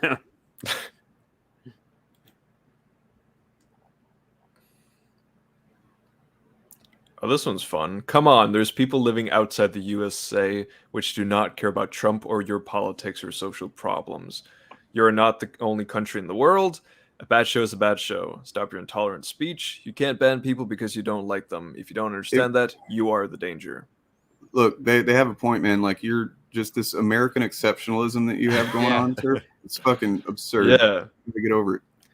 I did not know there were other countries than my country, which is the America. The America. Turf and his Americaism. It's ridiculous. It's ridiculous. I thought all the, there's Spain and Brazil and Sweden. Those are states. The United States of America. Countries don't exist. These are states of my America. Mm-hmm. Yeah. Nailed it. I mean, there's lots of I mean, there's lots of countries out there. There's Congolese. There's Ohio, Narnia. Yeah, there's Ohio. There's Florida, Wakanda, Maine, Asgard. Yeah. Yeah. No, but I love getting comments like that of people talking about how I should look outside of America when I. Oh, this one's fun. This is a whole onion to peel right here. Yeah. There's you are a person, but it's AWE. Does that mean like like they're in awe? You are awful. You're full of awe. Yes. I'm 43, but anyone over 30 should be able to distinguish what's dangerous to this country and what's bad for this country. When it comes to media, Doctor Who, Star Trek, He-Man, Proud Family, everything Disney, etc., etc. Okay. My entire childhood has been injected with woke rubbish. My children at school are forced to learn about pronouns. Are you kidding me? Does that say that? I missed that. Yes. Dude, I learned about pronouns in school too, man. It's a total is this not a joke? Is this English like a real lesson. You people act like pronouns are like fucking new. I swear to God. Dude, yeah, kids have been forced to learn about pronouns for, I don't know, centuries, I would think. It's Yeah, That wow. would be gold. I mean, I also Huh? complained about having to learn pronouns when I was in school. For me, it was math, but like, yeah, I get it. You know, Yeah. That's so Oh. forced to learn about pronouns. Oh, okay. Yeah, my I children are missed that forced to learn part about before, and now I'm like, pronouns. is this a parody comment? Because I just, Yeah. but no, I know it's not. God damn it. They're forced to learn about pronouns, toxic masculinity, and white privilege. They do? Yeah, I don't. Toxic man. I'm- Yes. What is that, kindergarten class? Toxic masculinity? This All the kinda boys, goes- you separate all like the 6-year-olds like in boys and girls, and then you just tell the men or like the boys that they're toxic, Yeah. and that's yeah, like a sounds whole pretty day. similar. Yeah, yeah, definitely. like it's like the third day once they kind of get everybody adjusted in kindergarten. I think they put all the white kids over on one side of the room, and they're like, tell the POC kids are like, you see them? They're evil. They're bad. They're, you know, and then they take the boys and they separate those out, and they're like, and they're the worst ones. You know, these are the worst types of people, and yeah, it's really good education they're getting. Yeah. Good stuff. I'm sorry, but you are the problem. Turf, you're the problem. Sorry. I guess I We am. got you. When I was young, the suicide rate was nowhere near what it is today, and depression was hardly anywhere. That's interesting because I have I sorry, it's related. I responded to a tweet like last night that directly has to do with this. So somebody had posted a tweet. Somebody tweeted it's like a picture of some dude, and maybe I don't know. Maybe he doesn't identify as a dude. I don't know. But there's like just a random picture of somebody on the street wearing like short shorts and tank top and stuff, and you know, it's just an extreme example of something, and they're like, this is what masculinity is in 2023. And it's just like, what the fuck are you talking? You just have a random picture of somebody, and then you know, and then their follow up was like, people are mad because of, you know, I didn't even state an opinion, and they're getting triggered. And it was like, well, you did imply an opinion that this is just the entirety of masculinity. And so I went ahead and made this and said, this is more like masculinity in 2023 in an image. Studies showing that traditional notions of masculinity can prevent some men from seeking help for psychiatric illnesses, resulting in untreated depression and suicidality. According to the American for Suicide Prevention, men died by suicide at 3.56 times the rate of women in 2018. I'm sure that's, you know, gone up since the pandemic for sure. Yet women are more than twice as likely to be diagnosed with depression than men. Yeah, I mean, and it's pretty clear to anybody, you know, like you Turf, you're an American, you know what it's like to be,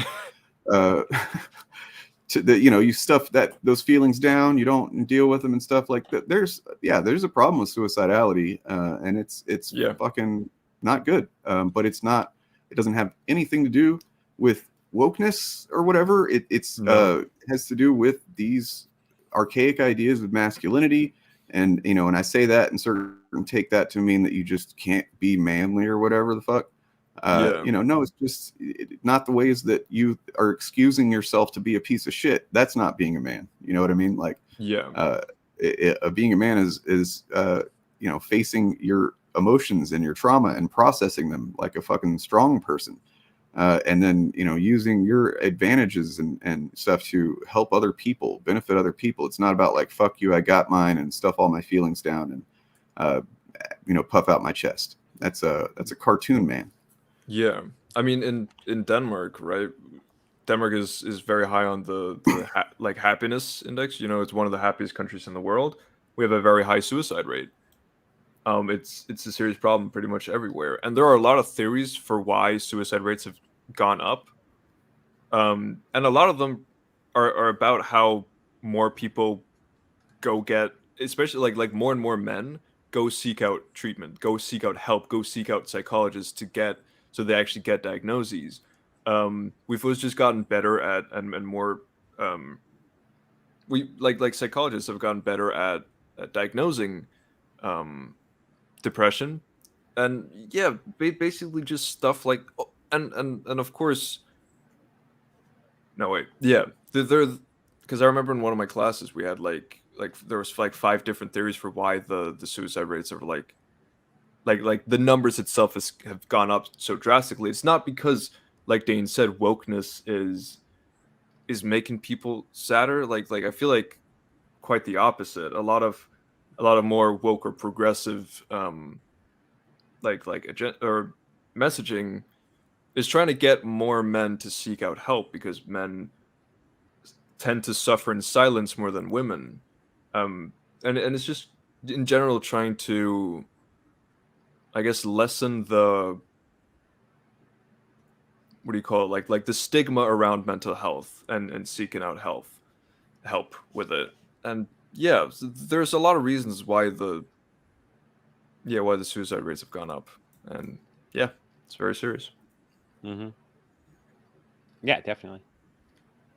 I also just like yeah, quickly wanted to mention like any of these comments that we're looking at, like just in case anyone, like, I don't think our audience would ever do this, right? But if anyone was to search out any of these comments, right, and go and harass the person, right, or like respond back in an aggressive or negative way, I think that makes you a fucking piece of shit. Yeah. Right. Like, just don't do that. Right. We that's one of the things we wish these channels that we criticize would do, is like, yeah, they may say sometimes, like, don't harass people or whatever, but like, I'm straight up saying that I am judging you as a piece of shit if you watch my content and then take that as a license to go fucking harass somebody or or whatever on my behalf or whatever. I don't want you to do that. Because the way I see it is, the fact that people from Eric July or whoever's fan base do that to other people that criticize them, it weakens Eric's position.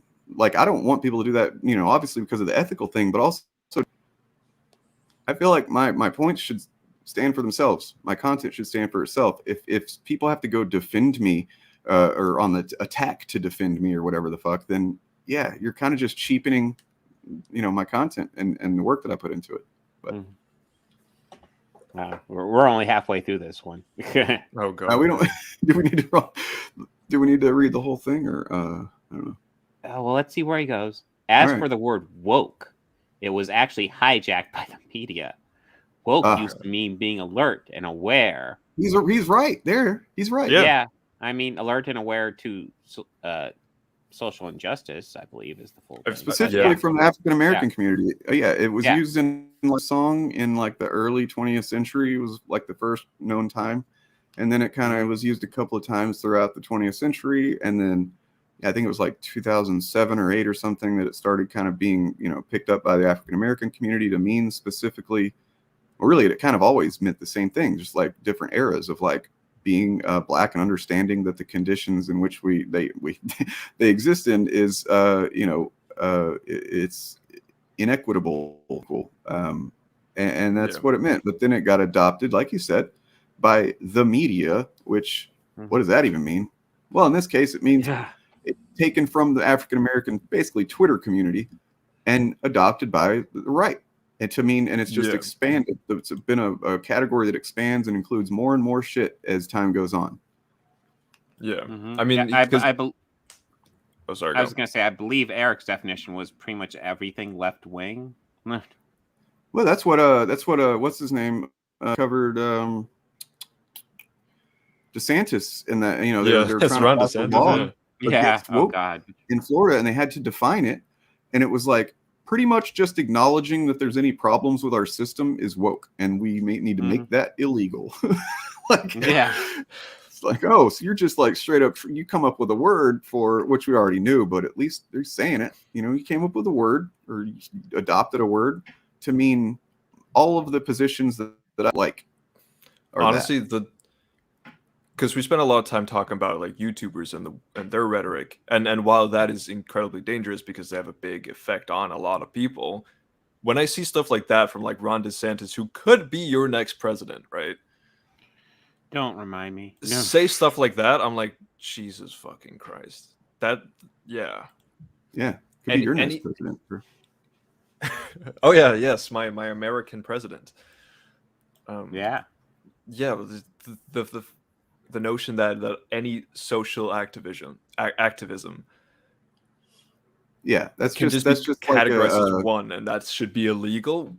It's a backdoor to ban free speech. That's really what it is. Yeah.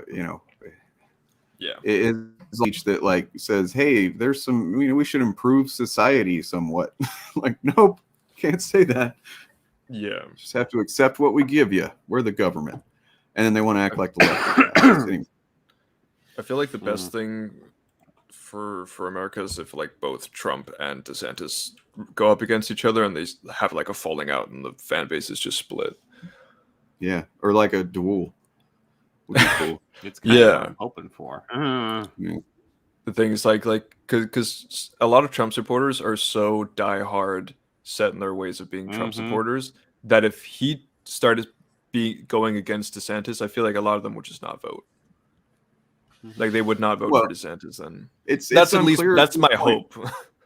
Well, like even still, like it's unclear how much damage Trump did to their voting bloc in the last election by telling people, that's it's rigged. Like that either needed to work for him, which it didn't, or there's a big chance, good chance that people are just not going to care anymore because it's rigged. Why do I even bother voting? Yeah. So it's like shooting yourself in the foot by lying and pushing that shit. All right. But don't know to what degree. Go ahead, Buff. So I just finished reading this to myself, and we probably should get to the end of it. Let's do it. You keep saying people like me are dangerous, yet at one point you're saying we led to Trump being voted in. I need more context for that. I have no idea. So all of these are under my video where, like, all these comments are on my video where I talk about the rewriting Ripley articles. Then in it I mentioned how not this person is particularly. But like the overall cultural shift in like going toward Gamergate and anti-SJW, anti-woke, all that. I guess not anti-woke, that was kind of after Trump, but like before that kind of started a cultural shift that helped Trump get into office.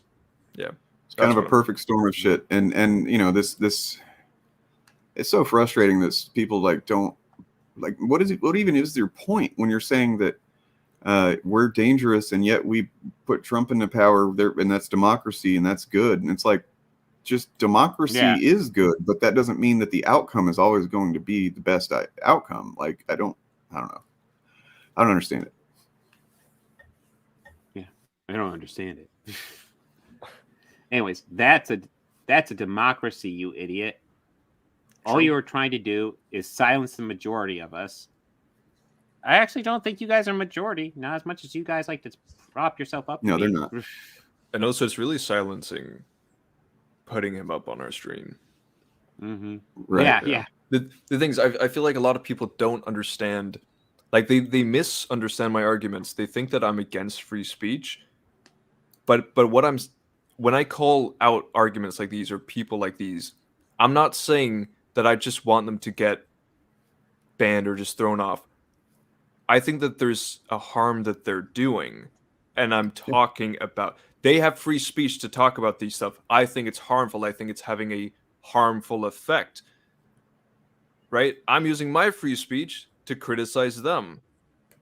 And I let other people criticize me too. I don't get this whole like obviously there's something. Whenever anyone talks about free speech, there is not free speech, There are some things that are just you're not allowed to say, otherwise there will be consequences, right? You can't just go in to like a room full of people and like start screaming like bomb threats or something. You don't have, you also can't harass people, right? You can't like incite violence towards people. There's stuff you can't say, right? But for the most part, there is free speech, right? And us criticizing these channels is not us trying to take away their free speech. I would love it if people like these didn't make videos anymore, right? And or like that I could get all their fans to not believe in their shit. But like, I mean, it's like there's a couple of weird assumptions with that type of claim of like, oh, you're silencing whatever. Like, first of all, free speech, at least in the Americas, as you well know, Turf. I'm sorry, I'm going to stop that. Is about the government not, prosecuting you or limiting your speech. just outright. So, but then you see it. So many people, especially on the right, that are like Twitter suspends some whatever YouTube and stuff, and it's like, my free speech, my First Amendment, and it's like that's not what that is. These are private companies that have terms of service that you agreed to, and they've decided that you've broken it. Now maybe you disagree with that, that's case by case, I suppose, but like to think that applies broadly, that just like you are completely, absolutely, able to say whatever you want without consequence. And that's the other thing. When people talk about cancel culture, right? It's like, oh, they're canceling Dave because he said this or whatever. And it's like, well, first of all, he's doing pretty well for a guy that's been canceled. Dave Chappelle's the most successful canceled person ever. I mean, but a lot of them are like, it's kind of become a thing now where if you get quote unquote canceled, you get a new fan base that support you. Look at fucking completely untalented, what's her name? Gina Carano, right? Like she's not making good movies, but she's got a bigger hardcore fan base than she probably ever would have. But like, there are social consequences for things, and there always have been. And that's what Turf was just talking about, is like, you can say whatever you want, like you can say racial slurs, you can say whatever slurs that please don't in our chat, but like you can say them. It's not like the government's going to come arrest you. Nobody's going to arrest you for saying like the N-word or something like that. But to think that that people won't socially go, I don't want to associate with you anymore. I don't want to give you my money for whatever. I don't want to have anything to do with you. And what you think they should be forced to? You think they should be, that's the implication, that people aren't allowed to, respond to what you have to say in their own way. And if they do, then they're triggered snowflakes or whatever.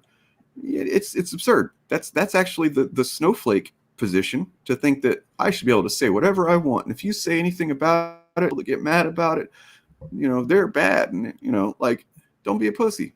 Own what you say, own the consequences of the things you say and do. Yeah. I also love the arguments of like so you're calling me toxic just because you disagree with my opinions? Yes. Depending on what those opinions are. If your opinion is that gay people shouldn't be able to marry the person they love, if your opinion is that systematic racism isn't a thing, then I will call you out for that. Like, the whole thing that like, oh, it's just a difference in opinions. The way I see it, right? If we're talking about these things online, right, then like you're putting these opinions out there for someone to disagree with. Not necessarily, right? But you need to be open for the fact that someone will disagree with you. Yeah. And yeah, it's that the same people that will say, oh, you just don't like other opinions, they're saying that in response to our opinion. Like, so therefore it's a non-argument. It is just moot, because you've had an opinion, I've had an opinion. We're both expressing opinions now. Saying you don't like other opinions is just, it's completely missing the point. And you typically show that you're not willing or able in any kind of nuanced conversation about it. Yeah. Definitely want to get to this one. Please educate yourself instead of regurgitating articles that someone else wrote. Number one, that was on Rewriting Ripley. You're just talking about the article. Number two, these Fandom Menace guys, I swear, 90% of their videos is, oh, here's a Bounding into Comics article, and I'm going to talk about how you should all get really mad over this, even though it's bullcrap. When also, how do you educate yourself other than reading and learning from people that did a lot of work and looked into data and it's kind of, this reminds me of the drinker example from your recent video, Turf, where it's like, oh, they just did turns out it was really somebody else who did the science, and like he just piggybacked on the back of it, and it's like, that's how, man. That's how science fucking works. It's not even just science. That's how human civilization works. We just build off what we do. That's how come we keep on evolving. Theoretically, anyway. Yeah. Hopefully. Because all you've shown me here is data. Oh. Damn it, How dare data! you show- God damn it! Why would you show me data? What? Have you Why tried would you just prove stuff? saying random Turf? claims without anything to support them instead? Yeah. Yeah. What the Have you fuck? tried going at this with your fifis? I mean, Why would you use data? Why wouldn't you just use your opinion? yeah, it's weird. And It's also like he doesn't say anything about the data. He doesn't say like all you show here is like bad data or anything. It's just yeah, data. all Is you that give me are facts. All you. Jesus.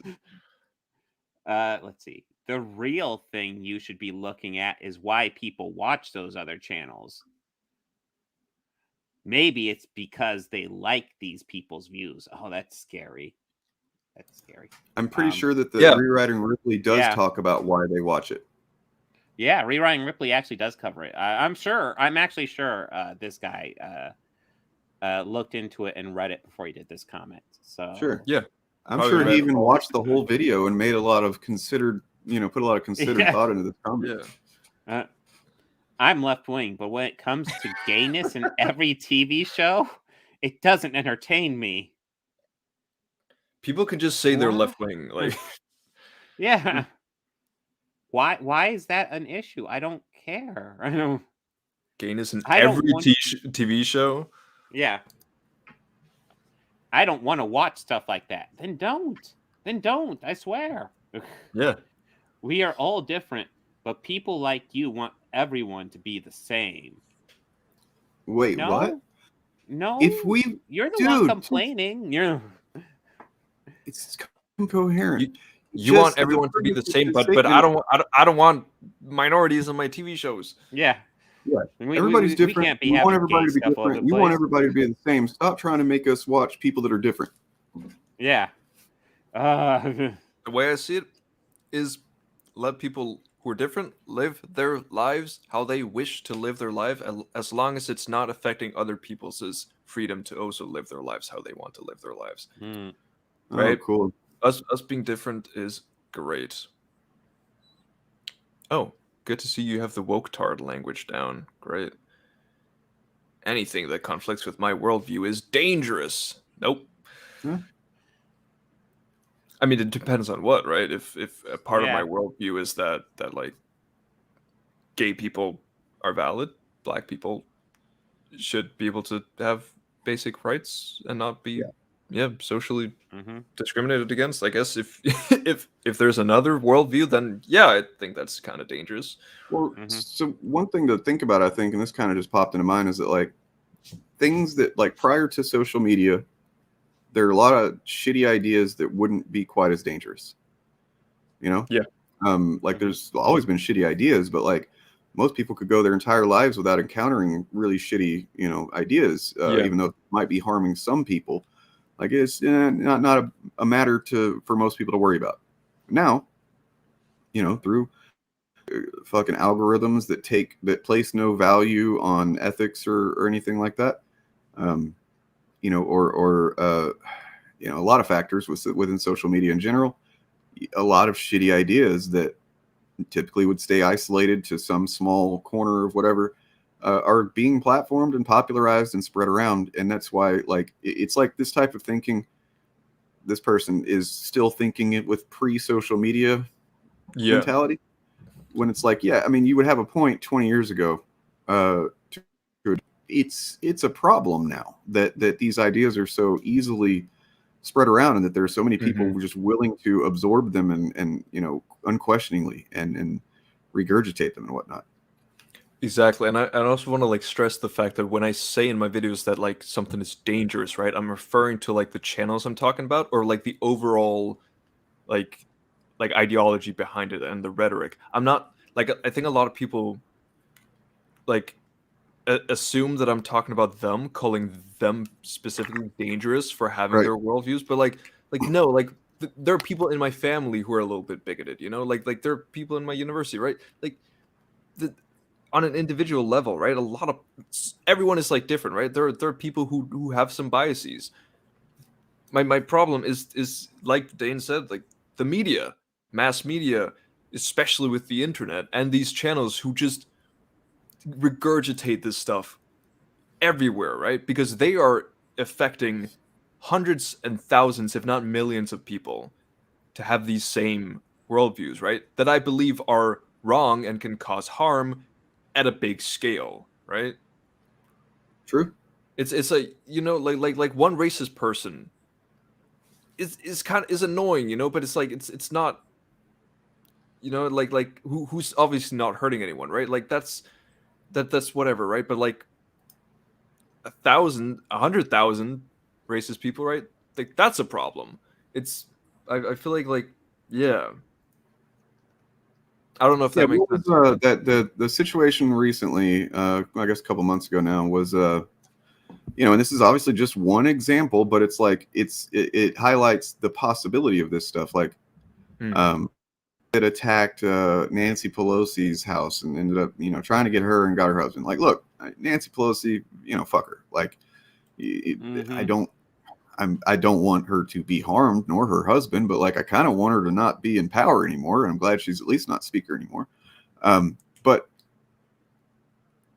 the guy that did that attack, right? Like his social media, like he was a very prolific poster of his opinions on stuff and media, and like everything that he would post was directly almost a copy paste the opinions, stuff that geeks and gamers and so on say. It was very clear he was deep into the Fandom Menace, you know, content, and those when that language maps over so easily to an excuse to, you know, go do something like that to fucking, you know, Pelosi. You're right, McCarthy sucks. But point being, Yeah.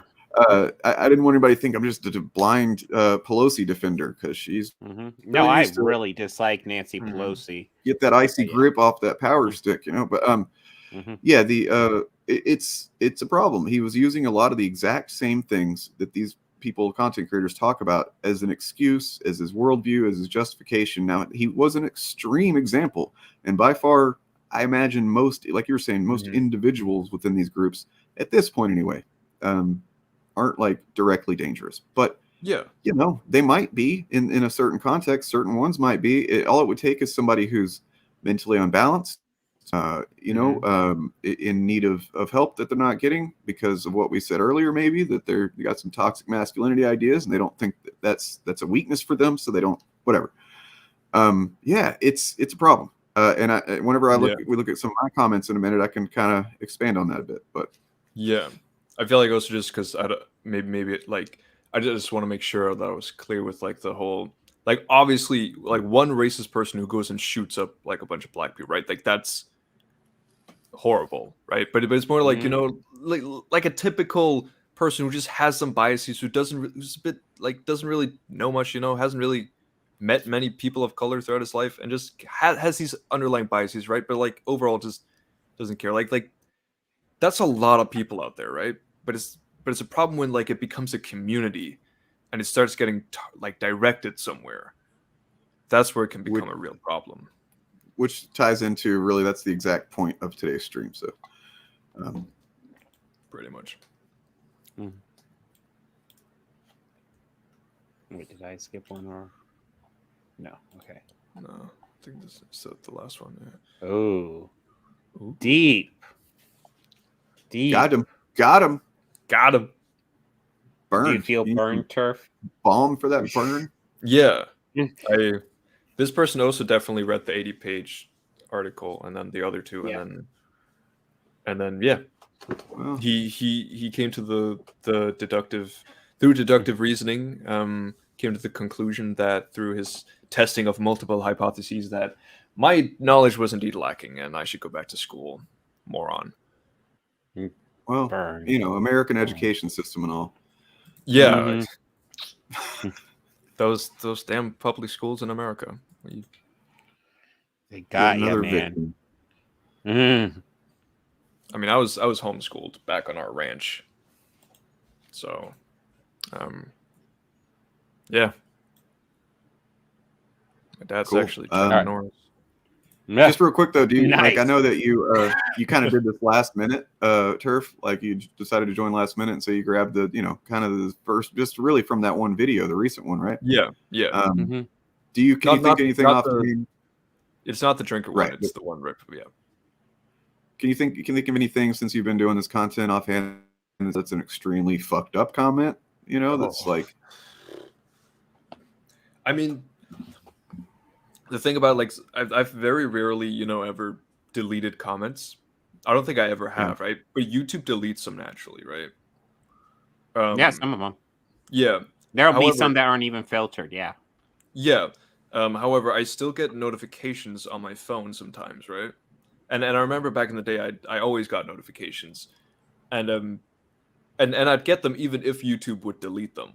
Yeah. So I've gotten a bunch of N-words, you know, a bunch of really horrific, racist, homophobic shit. Is people like, you know, getting a lot of kill yourselves. I've gotten a lot of those, especially from angry Star Wars fans. And I don't think you become a Force ghost if you do that. No, I don't think so. It'd be pretty OP though.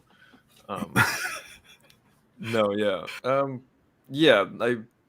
The thing is, the comments that tend to really stick in my mind are the positive ones though. And then that's probably like yeah, and I think that's probably one of the things that has just made me kept going all this time. You know, it's like I definitely think making videos like these, like being within this space on YouTube, can be incredibly demoralizing for a lot of people, right? Especially, which is completely fair. You don't take very well to this kind of criticism that you get, right? Like the thousands of comments of people just telling you to kill yourself, right? Right. I'm probably weird for not being affected by that, you know? Yeah. Like that's not I wouldn't say that's a normal thing, right? But for me, it's just always been the positive ones, the ones who tell me either that like I've helped them understand things more, or I've helped them get through something, you know, or just people who just value my content. Those are the comments that have an impact on me, right? And all the hate kind of just becomes noise. Yeah, we did. I did a video a few months back about that. It was like, you know, like I don't. This is the first time I've really just been like, let's look at shitty comments in 3 years, because it's not what I focus on, and I'm not, you know. And like I said, I think I said at the beginning, I want to make clear that we're not sitting here crying about this. This is not us like, look how much victims, you know, we're victims and we're being bullied. That's what it is. They're bullying, but like it doesn't.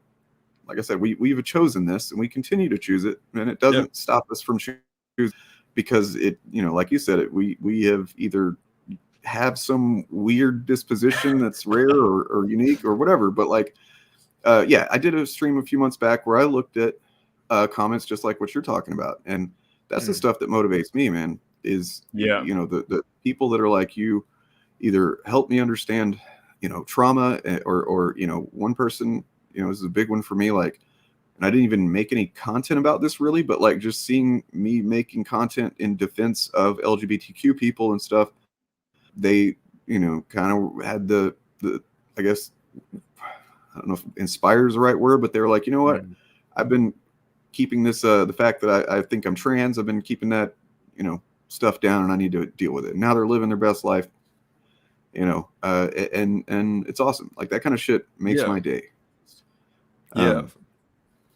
Really can make my month in some cases. And the people that reason we want to highlight these comments is not for our own sake. I don't give a, you know, whatever. Don't feel sorry for us because we literally choose this. But at the same frame of mind, don't feel bad for Eric July when he makes a video like what we endure and acting like a victim. When you saw how he was behaving, and you know, you see how he talks on Twitter and his videos all the time, and then he wants to act like he's so put upon and just an innocent little victim, you know, and endure so much. We have to endure. No, man, like you ask for it, you know, the same as we do, except more. And nobody deserves it, by the way. And we're going to get to that with my comments. That's a theme I've just found looking at them. It's like nobody deserves hate and just like a harassment and bullying. And it's one thing to have people disagreeing in my comments, but that's not always what it is. And the ones that you guys see are usually pretty tame versions of it. Like, cause I've got a pretty decent filter. And the reason for that is I've got an awesome community that I've developed of people who want to have conversations, even people who disagree with me, who want to have conversations. And I respect them and I'm happy to have them around. So I'm more protective of it, because these people come in, and this is just a microcosm of how they, the effect they have on fandom. People are just trying to have conversations about things they like, don't like, disagree on. And then certain people show up and they're just like a fucking bull in a china shop, throwing their regurgitated opinions around, like copy pasta opinions, and just like forcing their weird views into the conversation. And it's, aside from the toxicity or whatever, it's just like, it's boring and annoying. And I was having a good conversation kind of thing. Yeah, for sure. There's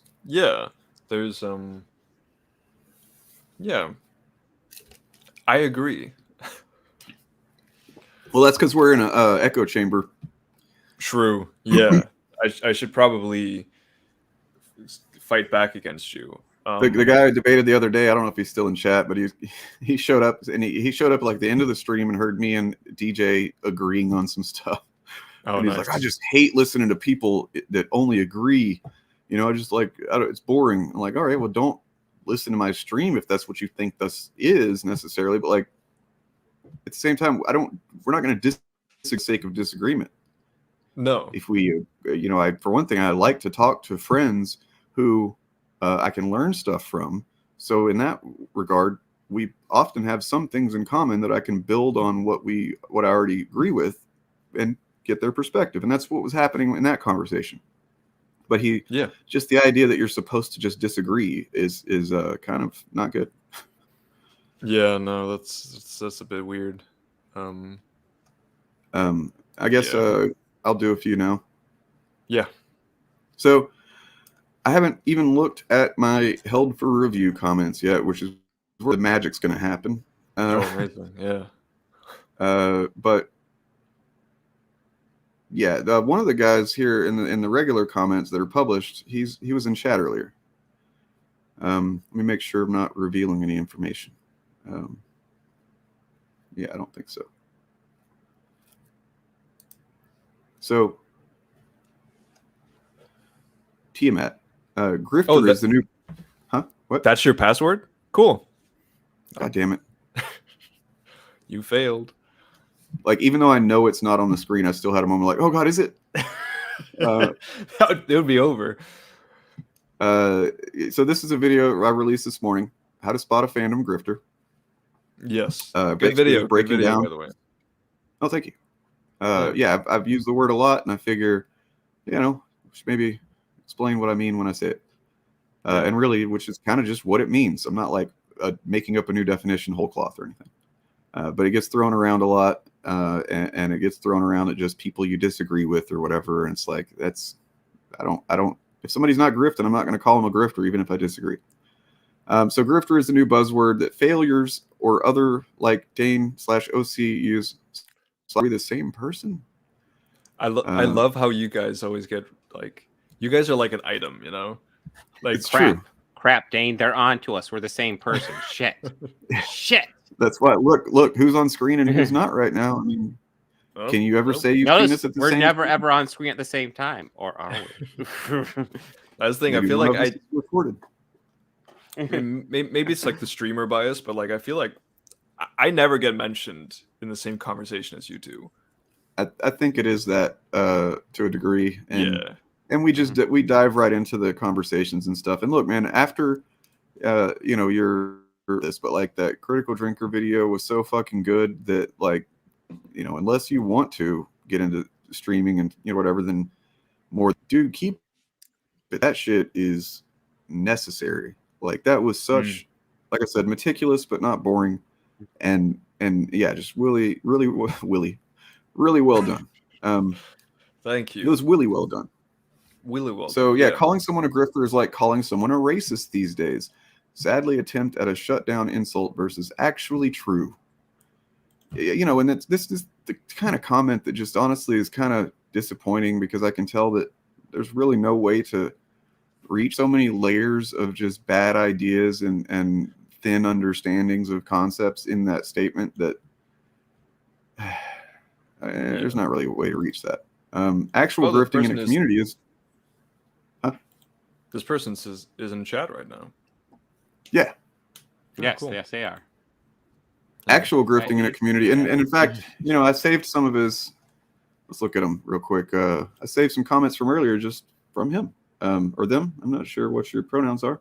Maybe you don't have them. Oh yeah, shouldn't teach those anymore. Yeah. So, and I saved these for a specific reason. This is accidental, by the way. I didn't know that after I'd saved these, I'd open this up and I would see one of his comments as the first one. But Miles was a hard character back then when he was made. He came out the same year as Riri Williams, which is just objectively false. Miles Morales came out in 2011. Riri Williams, Ironheart, well, she wasn't called Ironheart at first, came out in 2016. There's at least Sounds 4 or right. 5 years difference there. So like, once again, we just see this overconfidence in a claim which undermines everything else you have to say, man. That's, just telling you, as this is actually legitimately criticism to help you get better at making points, because if you're just making a factual claim and you're factually wrong, everything that comes after that is suspect. But we're going to look at it anyway. Oh, so what does he mean by hard character? I don't know. I mean, I've considered maybe this is English is not first language, No, so yeah, I'm trying not. Okay. Well, or it's just one in case thing it to was keep like a in mind- terminology. One thing to keep in mind is that most of Miles' stuff was made before the Disney merger, Yeah, right? yeah. It was most of his stuff. Don't He lie to came us. out in 2011. Came out in 2011. Most of his comics came out, and then Disney bought Marvel in 2009. No, they bought it in They've done like 2016, 5 right? since then. When Ghostbusters 2016 came, that was Disney who bought it. Disney. Yeah, the Yeah. woke Yeah. onslaught. Yeah. Yeah, And then the they movie start- that Kevin Feige wrote and directed. Yes, yeah, and then they made Star Wars, right? Yeah. You guys are gonna make me do show that we're probably confusing people. Yeah. So this claim everything you that just heard. Eric made, and this applies to what I just said about Tiamat and his dude, when you just make such a bold, specific claim about something, and it's so wrong, how you lose credibility on a lot of stuff. Most of those Miles Morales comics he was talking about that he read came out before Disney bought Marvel. Disney buys Marvel, 2009. Miles Morales created 2011. I'm doing this for canon's sake.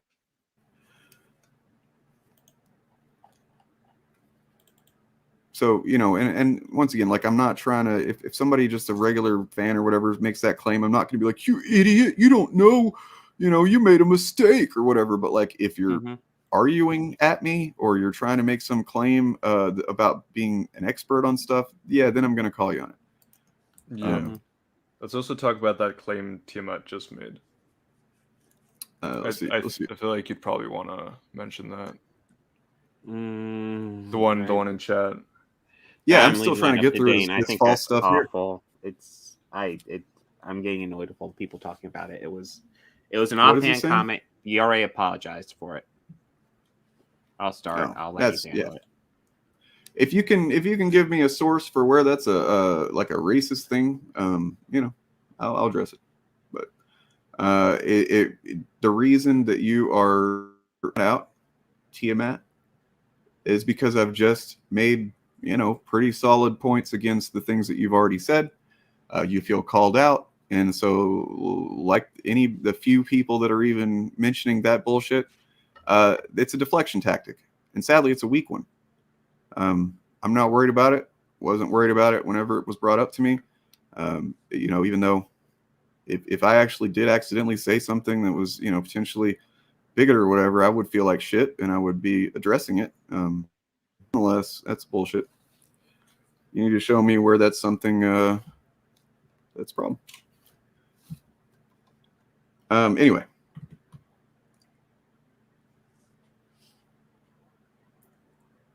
No. Okay. All right. Fine. People are gonna keep bringing it up. Yeah. Well, I don't want to say who brought it up, but yeah. we're talking about on stream. We're addressing Eric's, meltdown about what shape he's in compared to Bob, and he's just saying all kinds of crazy shit. I brought up the fact that at some point in the past, Eric seemed to be not as, I guess, slim. Maybe he looks like he's been working out or something. That's good. Good for him. Yeah, but he had a belly, and I used the phrase, he was a chunky monkey. And not ideal, but not racist. Like, I understand that there's very much some harmful fucking implications of monkey, ape, stuff like that in regards to black people, and that shit's abhorrent. But at the same time, that's not one of them. The specific thing that I'm talking about. Look, all right, we'll do the clip. We'll do it. Gotta get some context. Let's get some context. Where is the clip? Might take me a second, but I'm gonna find it.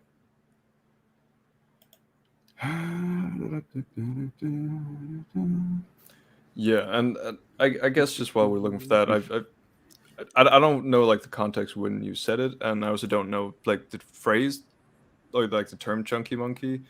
Yeah, but I can definitely understand why people would find it like, Well, let me just put it this way: the person that called it out in chat was my friend Reggie, and I'm not trying to do I have a black friend thing, but he's a black guy. He called it out jokingly because he knows me very well in my content. We talk privately very often. He, knows that I'm anti-racist and stuff. Like, he called it to the point where I mentioned to him, I was like, dude, now that you fucking jokingly said that, you got to remember there's people that hate me watching, and they're going to take shit out of context. Mind the fact that even in context, out of context, it's not a racist thing. And if you think that it is, then let me show you what else is racist. I went ahead and just brought up, what is chunky monkey? Chunky monkey, plural, chunky monkey, slang, a mildly obese person. Yeah, and then I have another. So this is literally what was in my mind. This was the voice in my head, because a lot of the things that I say are just kind of like a lot of nerds, is inspired by stuff we've seen, right? So let me make sure that. Oh.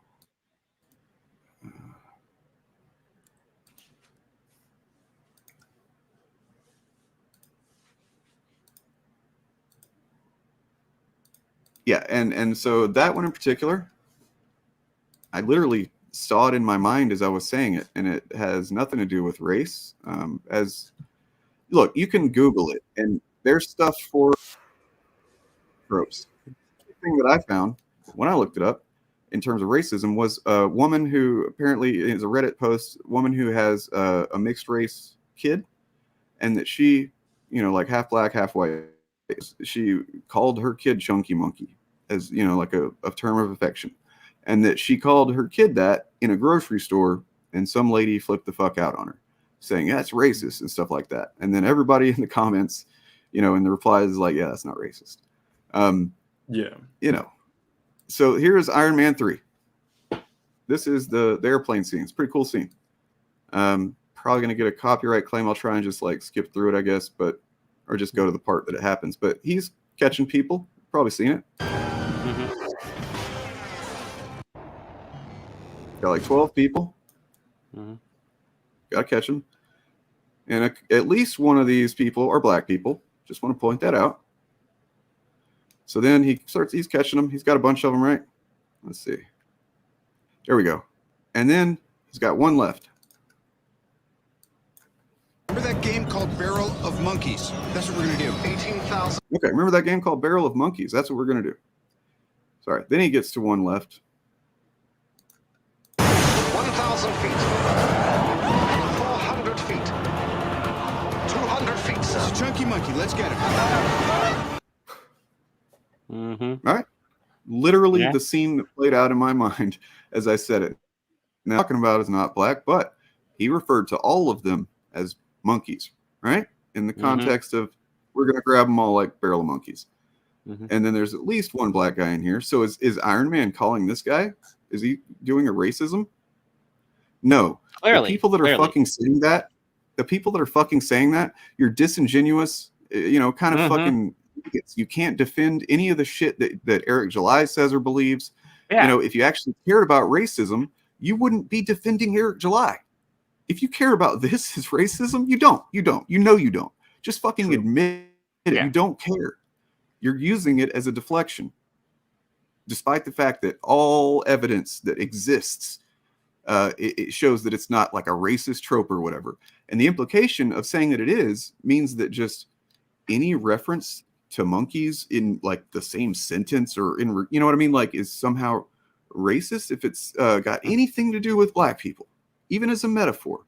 No, the idea of a monkey as a racist trope has to do with calling someone that for specific features and, things like that are fucked up and just disgusting. That's not what this was. And yeah, get off it, man. It's not going to go anywhere. You're not going to get any traction with it. Even if you do, it's going to highlight the fucking absurd hypocrisy, especially looking at just that clip of Eric at the end of the debate, dude. He said like 17 racist tropes. And you guys aren't even fucking worried about that. I can play the whole clip, but it's bad. Yeah, it's one of those things where it's like, yeah, so you said chunky monkey. It's not a big deal.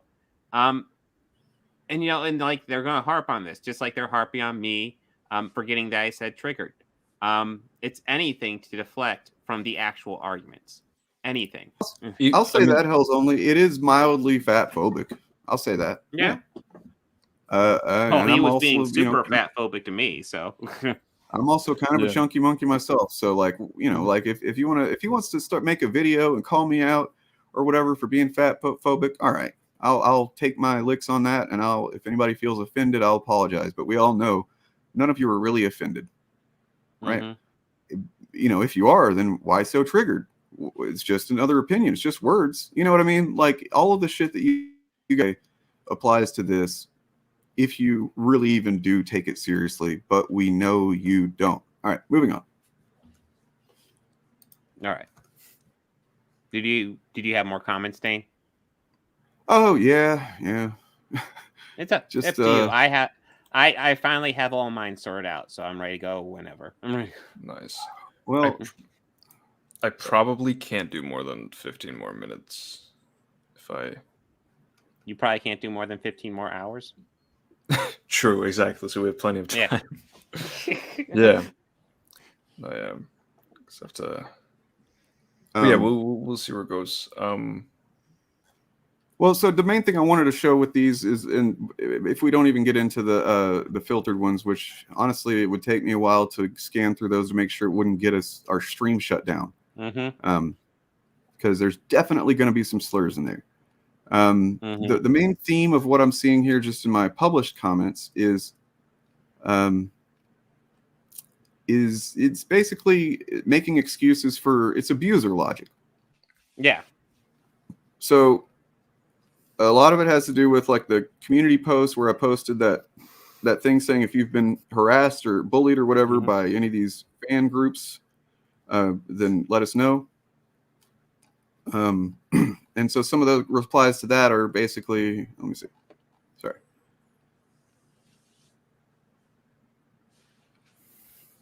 Basically just making excuses for, and then there's more of these just like straw man shit of like, boy, you people just can't stand anyone who isn't a blind consumer. No, man, like, God damn it. It's just hear something, an opinion you don't like, and you jump right to that. You don't watch any of the other content or anything like that. You just like, that's what it is. And then as you know, I've got some awesome people taking them to task for that.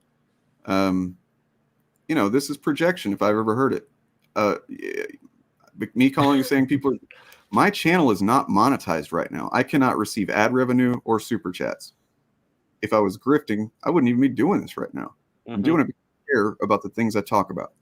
A lot of gaslighting and straw manning in this video. Cool, man. You you learned some buzzwords about the internet and arguments and stuff like that. Good for you. Good for you.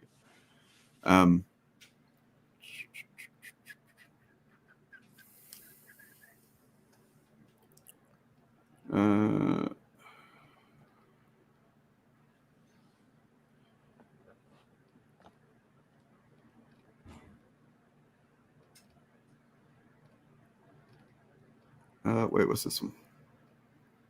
This looks like an ad for a battered women's shelter. So he's literally just doing, making fun of battered women as like and that's what this is. This is not okay, man. Like, people have grown to be numb to it or just think that this is just the way things are and always will be. It doesn't have to be. We don't have to accept that. Just sometimes, or basically you put your opinions out on the internet, you're going to get harassed and bullied and dogpiled. No, man, you don't have to accept that. You don't need to just, you know what I mean? Yeah. And yeah, this once again, Dietrich, Homelander, calling him out. Homelander's pretty base. He's been all over my videos. He is, yeah. And then there's this one, basically the same thing, kicks a hornet's nest. Why are they attacking me? He's just that these people are essentially hornets in the sense that, like, this is not why. All right, let me take this off of here, and I want to turn my camera on to make a point. Oh. What does it say about your favorite content creators, the people that you are showing up to defend, that they're often the same people will point out that we're little tiny nothing channels, we're not successful, we're just jealous and stuff like that? Why do you have to defend them then? Are we a threat to them? And if not, then you're doing it to just be a dick and you enjoy that? You have to admit one of these things, man. You have to admit, are we a threat? Is the content we're saying a threat to their content and the culture that you're a part of? Or do you just like being a dickhead to strangers?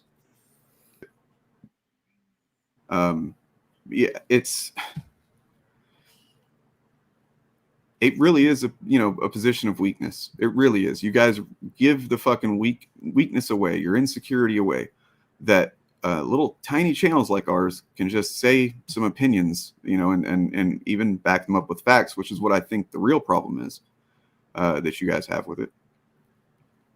And then you show up, like trying to defend the hive or whatever. Like, if we were nothing, if we didn't stand any, pose any kind of threat or challenge to you whatsoever, and that's right, Crawling Chaos. Then you would just leave us alone. We would never hear from you. Maybe every once in a while, some, unhinged weirdo would show up and talk shit. But like, the degree to which we get feedback like this indicates that there's something going on as far as the content we're making. And like I said earlier, the thing that motivates me absolutely the most is the positive feedback. You know what motivates me second? You guys doing shit like this. And it has ever since the beginning. Like my one of my metrics for success has always been, they really don't like what I'm saying here. And it's not just because I'm being spiteful. It's because I believe in what I say. I back up what I say. And, you guys show up to prove me right. Anyway. It's a skill they have. I love that person who commented on that comment we just looked at, who was like, the best way these people can describe themselves is still not very good. Like, they're like a hornet's nest. Yeah. That's not a very positive way to look at your own community. I mean, yeah. Why do hornets defend the nest? Because there's a threat being posed. They're defending their hive. Yeah. Are we a threat or not? We are. There's on some level, maybe not immediately, but there's some part of you going, these guys get enough traction. It's not going to be good. And why not just let the marketplace of ideas work it out? And Wallace and he has been in one. He showed up, yeah. True. But yeah, more the merrier. Perp, DJ, I want to see you guys more. You guys got good points. Yeah, I mean, I know Perp's got a lot of, like, he's got his work, his actual. No, I know they're busy. Yeah, I know. And then DJ actually, yeah, I'll tell you about it off stream, but he's gotten a little bit more interested in the last couple of days in something in particular. But okay, all right. Are we ready to dive into my oh god, hornet's nest here? Oh, you got another one. Well, I was just gonna look at oh,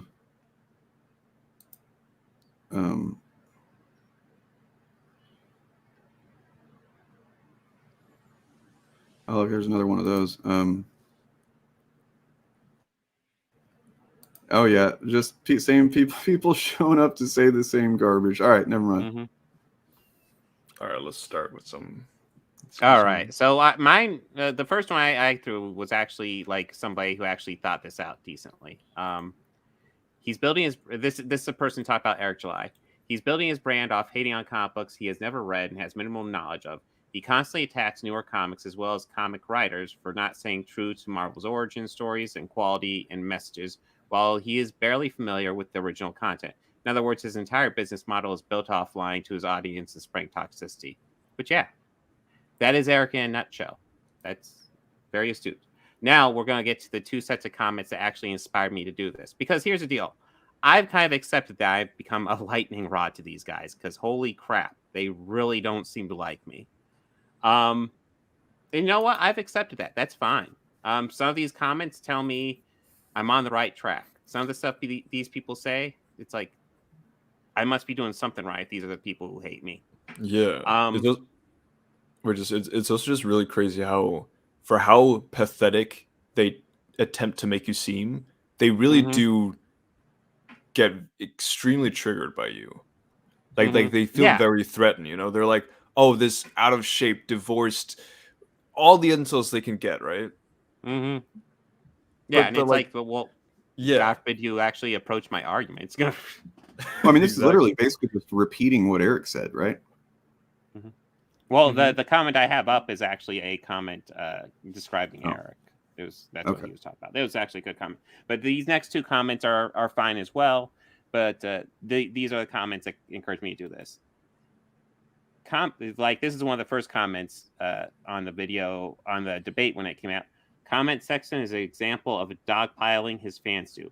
Eric is intellectually dishonest. But yeah, I would agree with that. Sure. But then a couple days later, the same person, well, in the past day, I've been bombarded with replies, and someone even went as far as to go to my latest upload and leave comments ostracizing me for my comment saying Eric is intellectually dishonest. That is the culture of his audience. Jesus so this Christ. Is literally just one of the people in my audience, probably a fan, who said, hey, yeah, this Eric July guy doesn't seem good. And Eric July's fans not only went after me, went after the people in my audience who are just saying, hey, I agree with organized chaos, essentially. That's insane. And I am not cool with that whatsoever. Go after... You're probably playing at chuds in this audience. Go after me, guys. I'm not I'm kind of lightning rod, and I'm kind of accepting that position. Go after me, guys. Yeah. But anyways, now we're gonna get to we got some gems. Okay, so this is the guy who gave me some DMs here. I mean this with full sincerity. You are honestly the dumbest goon on the planet, and you should quit YouTube now to save any future embarrassment. Although, to be honest, it seems like that's what you like. That's why you keep using way bigger YouTubers' names to sponge off their names for views, despite having 80% dislike ratios, because you are a fucking moron. You lack basic common sense to offer any sort of critique, proving yourself time and time again that you simply do not understand common elements of storytelling or basic fucking English for that matter. Because when it's spelled out for you, airtight with no room to be misinterpreted, you still find a way to miss the point. You're a major hypocrite calling any other content creator lazy when you put less effort into your content than I put into breathing. You've also exposed your true reason for going... true reason for going through their videos repeatedly. And it's literally just to try and catch them out for saying something that goes against your politics or your agenda. Trying to find one line about, okay, so this is an EFAP guy, One line about America Chavez's parents being lesbians, and you can use as a gotcha moment to discredit the entirety of the rest of the work. Fucking pathetic. You're literally contributing to bigoted behavior. You're so against.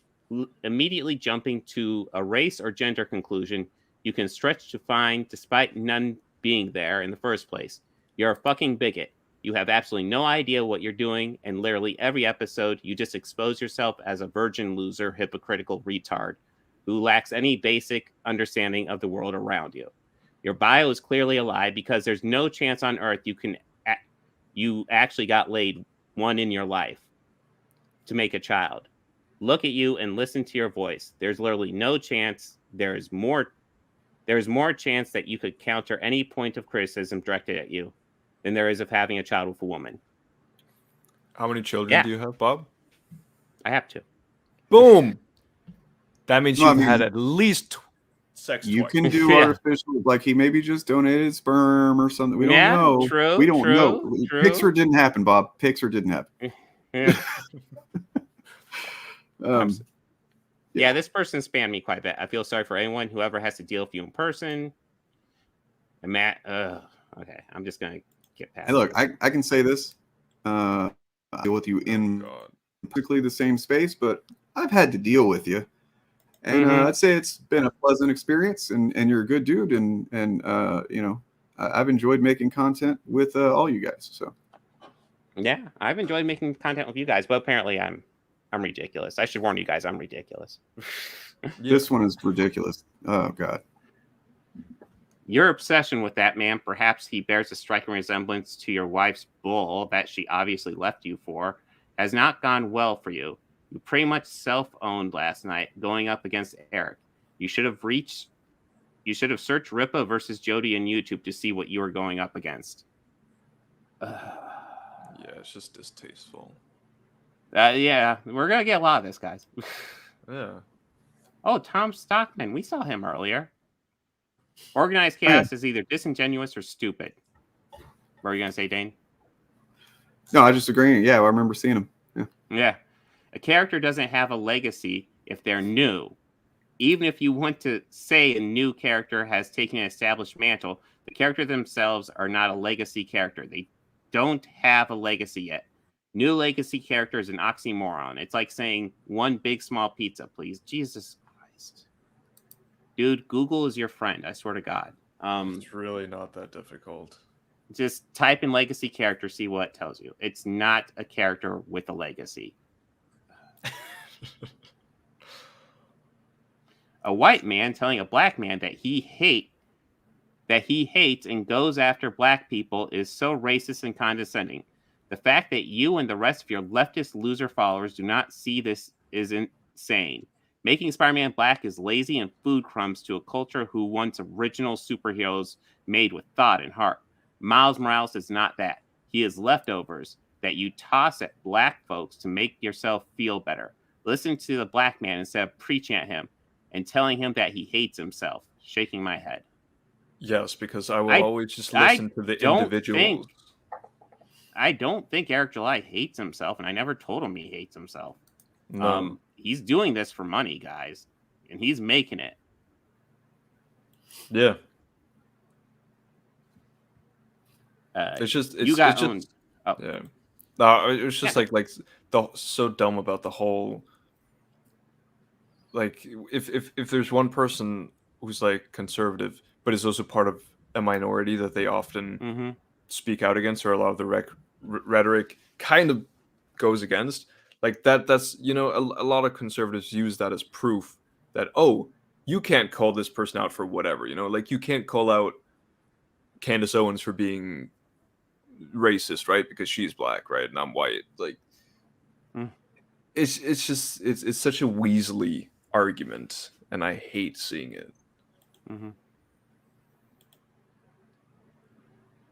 All right, so you got owned so many times by all these YouTubers, it's embarrassing. Your arguments are completely incoherent. It's like having a discussion with a 5-year-old. Stay in your lane and stick to shilling for your echo chamber. And it's one thing I like to stress, like, these guys come over here all the time. this is definitely not an echo chamber. However, it seems like over there, it seemed like it is an echo chamber. It drives me nuts. This made me sad. Why do you embarrass yourself like this, dude? You are a bigot, a liar, and this wasn't even entertaining. I mean, there's not much to that. A thing that just popped into mind is like, another one of these things that incoherent, like two things that don't make sense together. They're always like, oh, you're just in an echo chamber, and then they're also,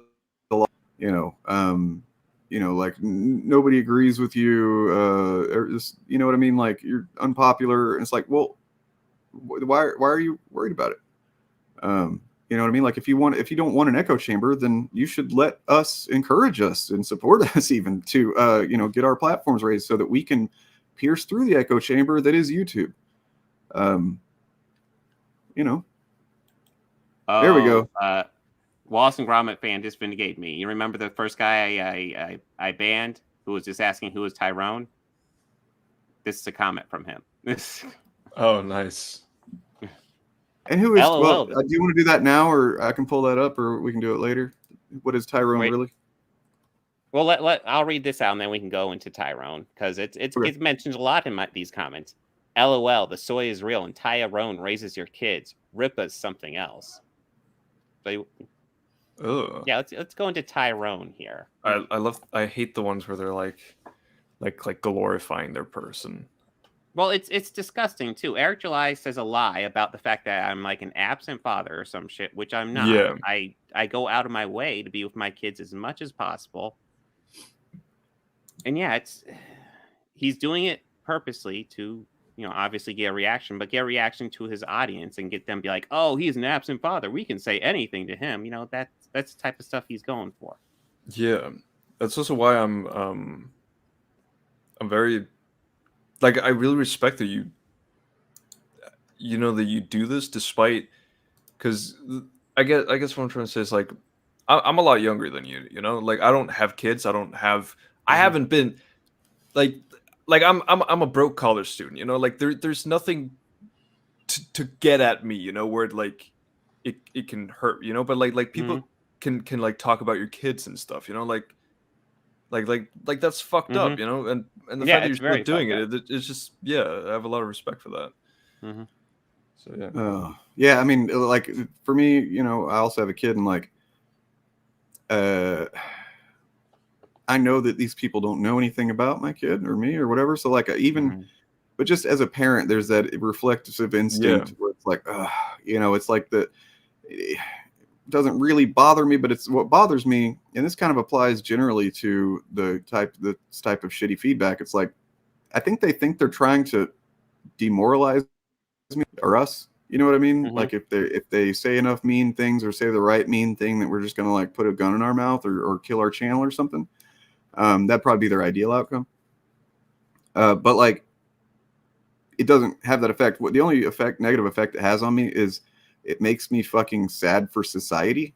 That like, I'm just like, oh God, these people, they exist, like you're not having an effect on how I feel about myself. You're more like creating this deep well of pity for people who, are fucking socially inept and lost, seeing stuff like this just motivates me so much more to keep going after channels like these, keep trying to prevent people from getting down these pipelines to become part of these communities, like it's fucking for people that talk about opinions and ideas and just like echo chambers, like the shit that generally is said is not indicative of somebody who wants to have a conversation or engage in opinion sharing or anything like that.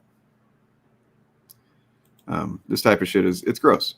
It's gross. Yeah, like these people will defend their messiahs from anything, Yep. They go after they go after whatever they think it is that your weakness is what I've noticed, because and oftentimes that's more telling of what their weakness might be. Like I used to wear a mask early on in my channel. I wore a dumb mask for a while, and like a Captain America helmet, which explains my avatar design. But like, you know, I didn't take that mask off for, you know, several months or whatever. And then finally I did. But like in that time that I wore it, people would say, just like every video, every single one, like, oh, wearing a mask, coward doesn't even want to be seen, you know, doesn't want his face seen, blah, blah, blah. We won't take that mask off. And like eventually I did, not because they prompted me to, just because I changed how my production process for videos. And was like, yeah, ready to relax and do a different thing.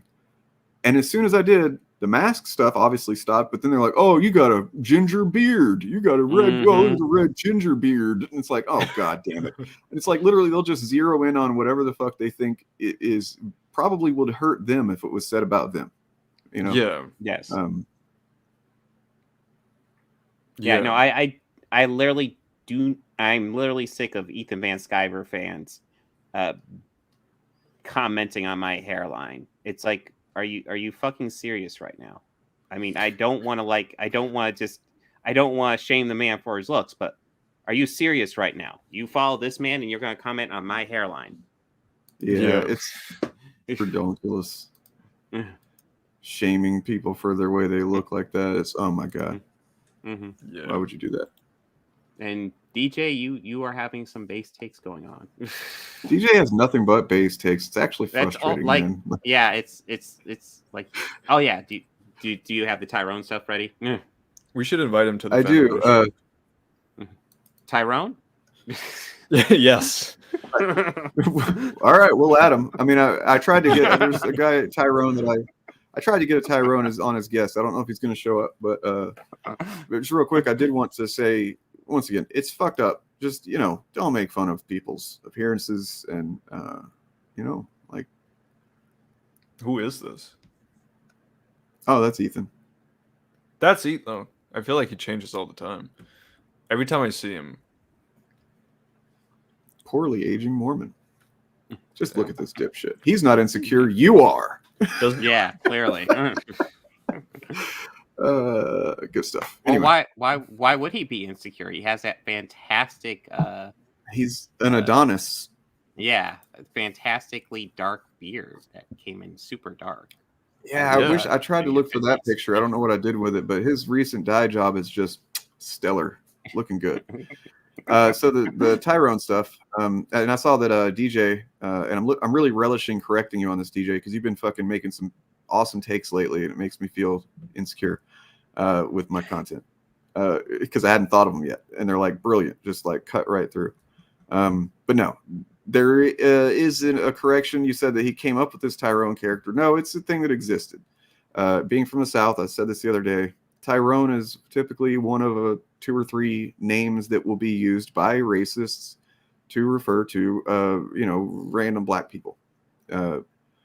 And it's fucked up, you know, that like, that's, I don't know. But what it's become since then, because like I knew that when I was a kid, you know, like for instance, you guys know of any jokes that are like usually bigoted jokes or something, but there's like a certain naming convention with them, like being from the South, we had like Budo and Thibodeau and Boudreaux were the 2 names that you would use in that format of joke, Cajun names.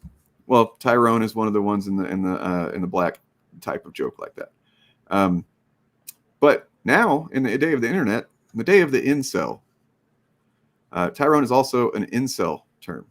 So if you know anything about incels and their terms, if you've heard of Chad and Stacy, Chad being, you know, their idea of, you know, what the ideal man that they'll never be, and therefore they're, you know, mad at that person about it, but also hate themselves. I don't know. And then Stacy being the ideal woman that they'll never get. Tyrone is the black version of that.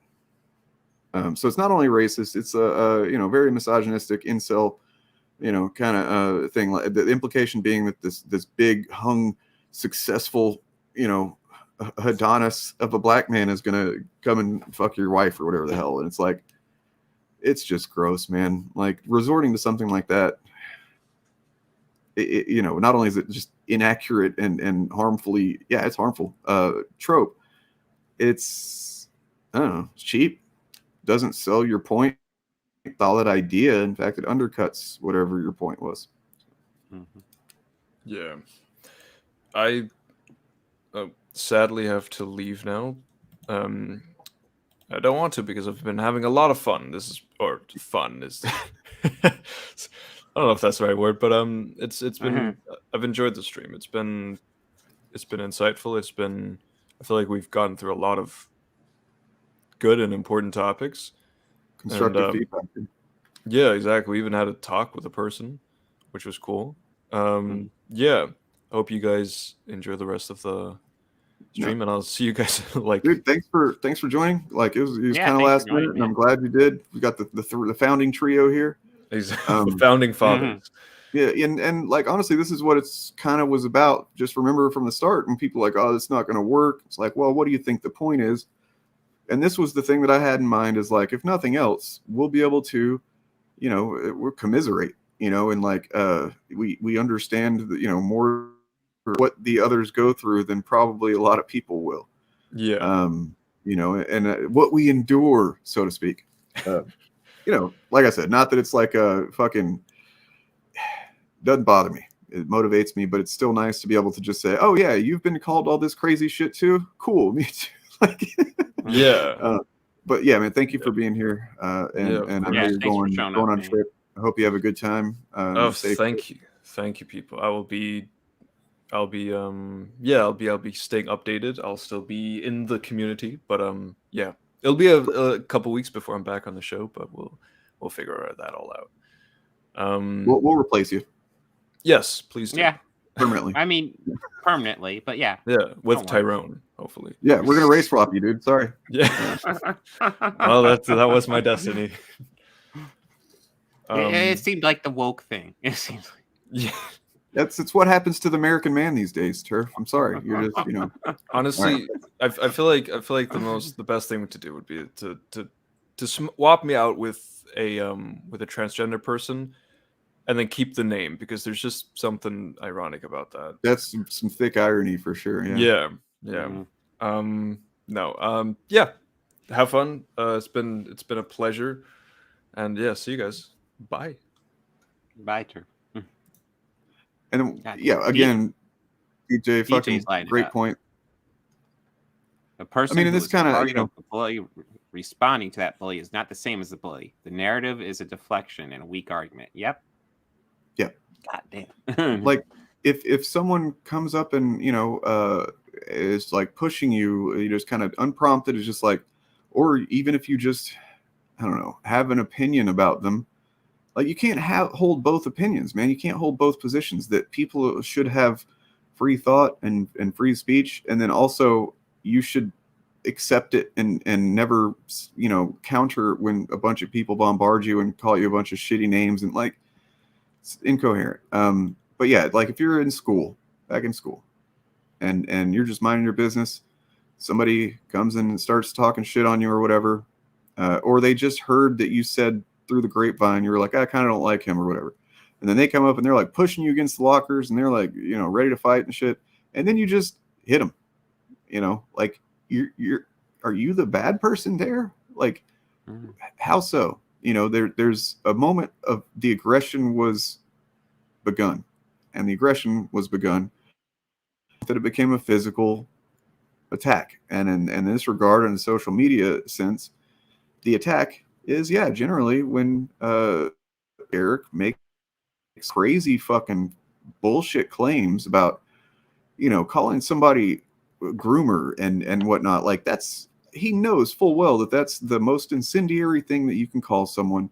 That's why he waited until the debate was over and just kind of rambled into calling him that, because he knew that it was going to get people at least to divert their attention from the debate, but probably understood on some level that it was going to get people to, attack you, because nobody likes a groomer. Nobody likes a pedo. I mean, I guess groomers and pedos do, but like the way that it's thrown around these days is absolutely insane. And it's very intentionally done to demonize the other person so that you don't even consider anything they're saying. You immediately resort to thinking of like LGBT people as somehow correlating with that, and it's fucking stupid and it's dangerous. And yeah. Anyway, sorry, I'm rambling. No, it's all good. Yeah, I mean, it was probably brought up by this one. You got obliterated and embarrassed. It's over for you. Cope and seed groomer.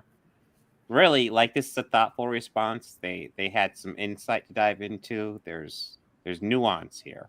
I'm really fucking tired of the memes as just meme terms, as if you're supposed to take that seriously. You can just tell this person, says this and they're like really self-satisfied. Like, I showed him, he's coping his student. Dude, you have to understand how many comments we get. At least try to be original. If you're just repeating a meme, you're just coming off like a robot that's, anyway. Brightburn, I appreciate the $2, but I barely remember that song, and I'm not gonna derail this. I am a real American. That's probably for Turf, because Turf's the real American. Yeah, something like that. Yeah. Yeah, it was something like that. Fight for your rights. Fight for what's right. Embarrassing display on your part. Delete your channel. Well, at least he says what what I think a lot of these people want. He's saying it. Yeah, true.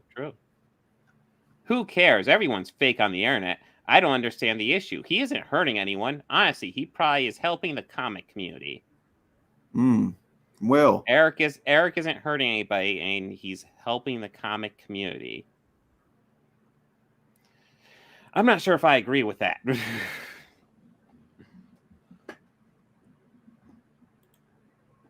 I don't think there's any logic to that whatsoever. Yeah. And I could go off on this, but I'm not going to, because it would derail. But laughing my ass off, though. Gaslighting is real with this guy, and all y'all little fanboys in here. He's so triggered. Yes, duh. What the fuck? What the fuck you think was gonna happen? If I ever seen the biggest cope, it's that one right there. Can't even explain why he's so triggered, because y'all know.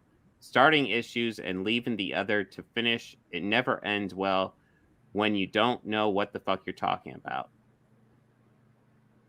Deep, man. Deep. Real takes on movies come from someone who loves the medium. Sounds like you're just gonna be a shell. I agree that anti-SJWs are literally crumbs on the ass crack of society, but to pretend like Critical Drinker and someone like him don't have a point in their criticisms under the hyperbolic speech, you're dishonest. There definitely is a market for outrage, and it didn't just start because it was cool or lucrative, but because people have legit gripes with shitty writing of recent movies. I mean, there's definitely a market for outrage. I'll give them that. I mean, that's what social media is getting built around right now. But yeah, the idea that Critical Drinker actually has, I mean, not a lot of them, but maybe occasionally. But yeah, it's saying that it's all starting from legit gripes. Can I get a source on that? The camera's fucking up. You lack the mental faculties necessary for having a debate. You can't even remember something you said 20 seconds ago. Okay, you got me there. You're only ever interested in finding some kind of gotcha moment. No. You never approach this debate in good faith and continually attempt to gaslight Eric. Well, really, I'm the gaslighter here. Yeah. Because you are the guys yelling his stuff. You're the gotcha moment thing is another, there's definitely times there's definitely times when someone can engage in just trying to get a gotcha in a bad faith sense. But ultimately, a debate is about exposing the weakness in other people's arguments or positions, right? Like you're trying to get, and that's a gotcha moment. Like if you're trying, somebody's making a claim about this, and then you can kind of point to where that's just like factually untrue. It's still valid. So that's another term that gets thrown around a lot that I don't think always is a bad thing, but sometimes is. And then the 20 seconds ago thing, dude, until I wonder if this person's ever been on a live stream. I wonder if this person's ever been in conflict with a stranger whatsoever. And of course there'll be idiots that'll call this excuse making and stuff. I'm not making an excuse for you. I was, frustrated in the moment when it happened too. I was like, no, Bob, you said trigger 20 seconds ago.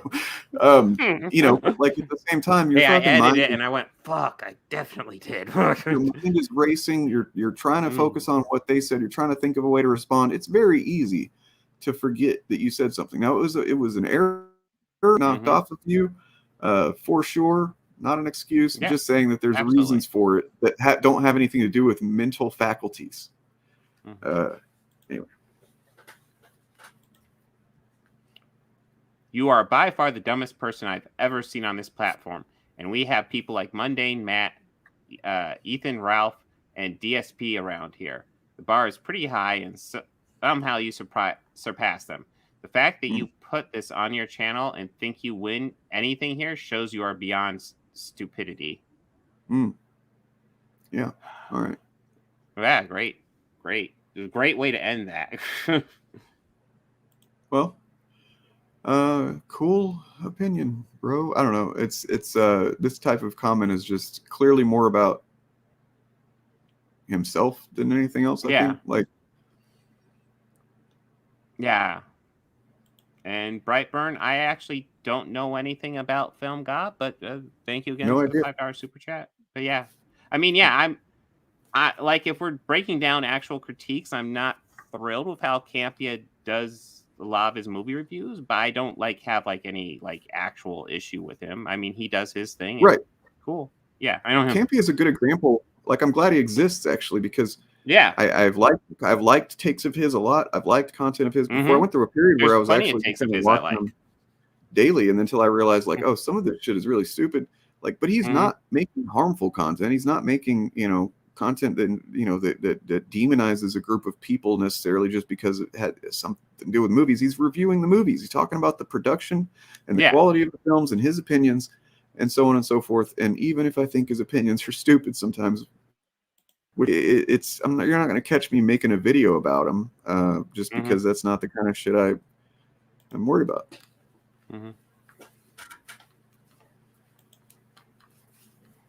I just think the concept of legacy characters is lame. Maybe once or twice where some characters were handing off their powers, but now it's like every original hero has 50 knockoff versions. I'd just rather see some new creative heroes with different powers and origins, even with how much Safe Space and Snowflake, I think, Trailblazer, and whatever the internet gas guys. What was that, Dane? Nothing. I mean, Let me play this. Sorry, go ahead. Oh yeah, go ahead. Yeah, I assume it's something on Safe Space and Snowflake. Yeah, it's just the intro to Comics in Context, but it says the thing in it. So Superman's not human. Yes, he is. He's an alien, for Christ's sake. His Kryptonian biological makeup is enhanced by Earth's yellow sun. I don't understand it. Snowflake and Safe Space were never seen in a published comic book. Never once. Fuckers think that just because a guy reads comics, he can't start some shit? Snowflake and Safe Space were never seen in a published comic. Not once. I cannot stress that enough. That everything, and this, it just reveals immediately that you don't even pay attention to the stuff that you've got such fucking harsh opinions on. And that's why I don't take them seriously. Because they were never published.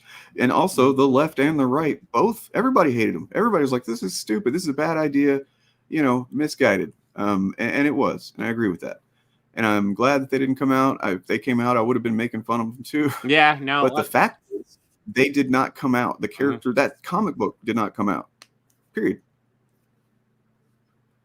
Yeah. Well, it was one of those things where I remember hearing about them, and I was like, ooh, like maybe they'll come out, and I'll be like, wow, they actually really pulled this off. But man, just hearing descriptions, it doesn't sound good, like, at all. The names are awful. But yeah, I get the intention behind it. They never but happened. It was just not. I guess we'll never know. But yeah, remember, it was more like a mockery of the things. Sorry, go ahead. What? I was just gonna say, Safe Space and Snowflake are a great example of where modern comics are right now, even though they're characters that have technically never existed, except behind the scenes shit. Yeah, and that's just, once again, I really do need to make this video collecting these things, but like whether it's Snowflake and Safe Space in that context that's missing, or that never came out, or pregnant Joker being like a one-off, silly and not about what I think the implication with those people that were, screaming about it was, which I think they were thinking it had something to do with gender, transgender, something. Not about that. It was not about the Joker in regular continuity. There's a billion comic books with Joker that don't have anything to do with that. It was a silly joke. Same thing with, Sun Spider, where character is like one of dozens or hundreds of spider variants and stuff, and it's like not the main focus at all. It's just, but they act like that's a big deal when there's a Tyrannosaurus Spider-Man, there's an Aunt May Spider-Man, and all this shit. They ignore that. A car Spider-Man, they don't make videos about. And then it's just every single example is something that's completely taken out of context, or in the case of Snowflake and Safe Space, just never fucking saw print. All right. Well, like, use better. You guys wanted to. Sorry. Oh no, I was just reading through here, and there's a little bit more nuance to this, actually. Whatever the internet gas guy's name was, or mock, and I would still prefer new ideas over Spider-Man or another Thor or whoever. That's not to say there aren't better or worse knockoff characters out there. Well, since I've heard good things about She-Hulk, and reading through Miles Morales 2011 comics now, I can say I like his personality and unique abilities he has, but I would still rather him get to have his own identity. He does have his own identity, though. What is it? He just, like, what do they think identity is? Is just the superhero? It's just a title. Like, legacy characters. I mean, I do want to say real quick, though, that I just wanted to say real quick that I did jump the gun on this, and I will admit that. I think I did too. But yeah. I sorry, it's just to the point now where I see Snowflake and Safe Space in my comments and stuff so frequently that I've come to associate it with just somebody making a bad faith, or whatever. No, he actually seemed to say that even though they're pretty stupid, that's better than whatever, I still don't agree, but like, I jumped the gun on that. Let me know the next time, like Eric July admits to jumping the gun on something, by the way.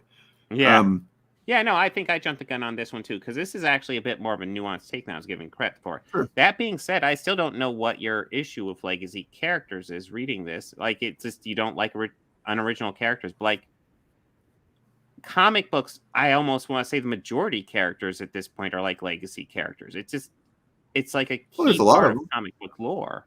Like, it's just, why did it only become a problem in certain, newer versions when it's like, we've talked about before, right? And we made the jokes, the memes.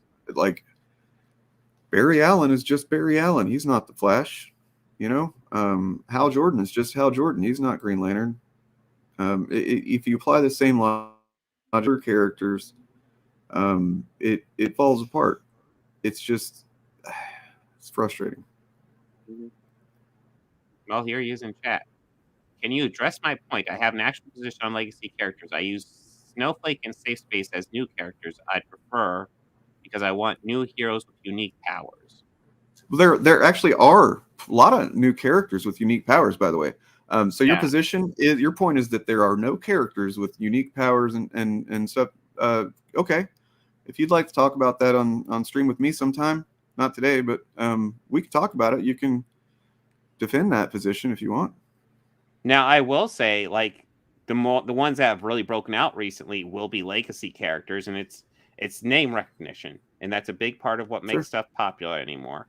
That's more just a cultural thing, though. That's more of just a societal thing.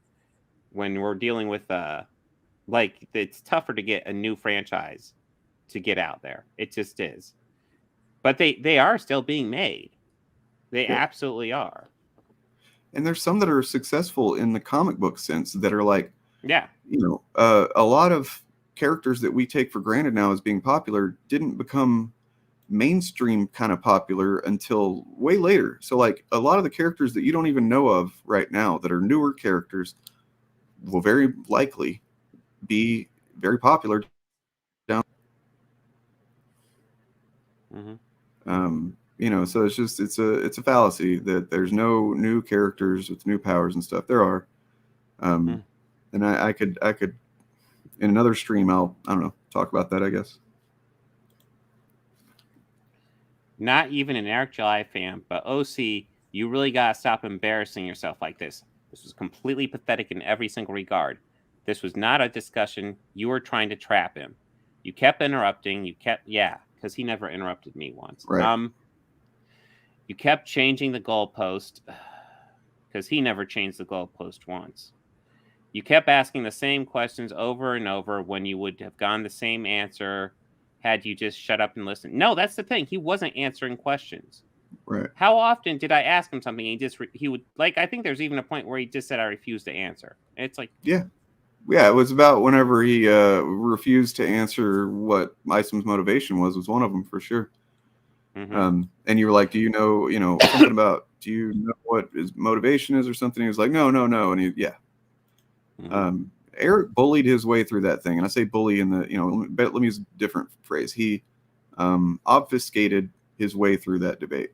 It was, a lot of refusal to engage on the very simple basic words that you were asking, the questions you were asking. Very clear, distinct. I think any reasonable person with a basic comprehension of would at least understand what you're saying and either say, I refuse to answer it, which you did eventually, or just like, I don't know.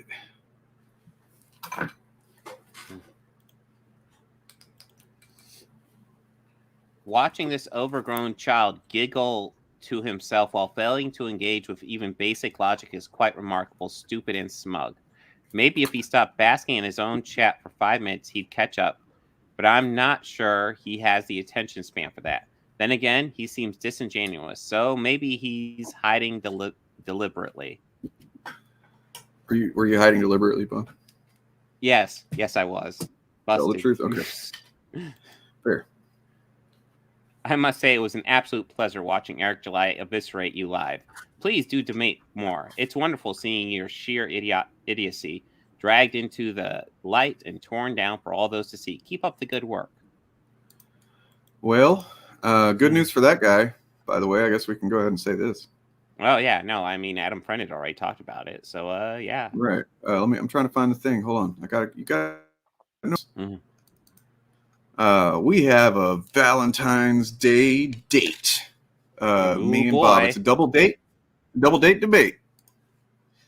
Guys in suits, big ideas. Yeah. You know what I mean?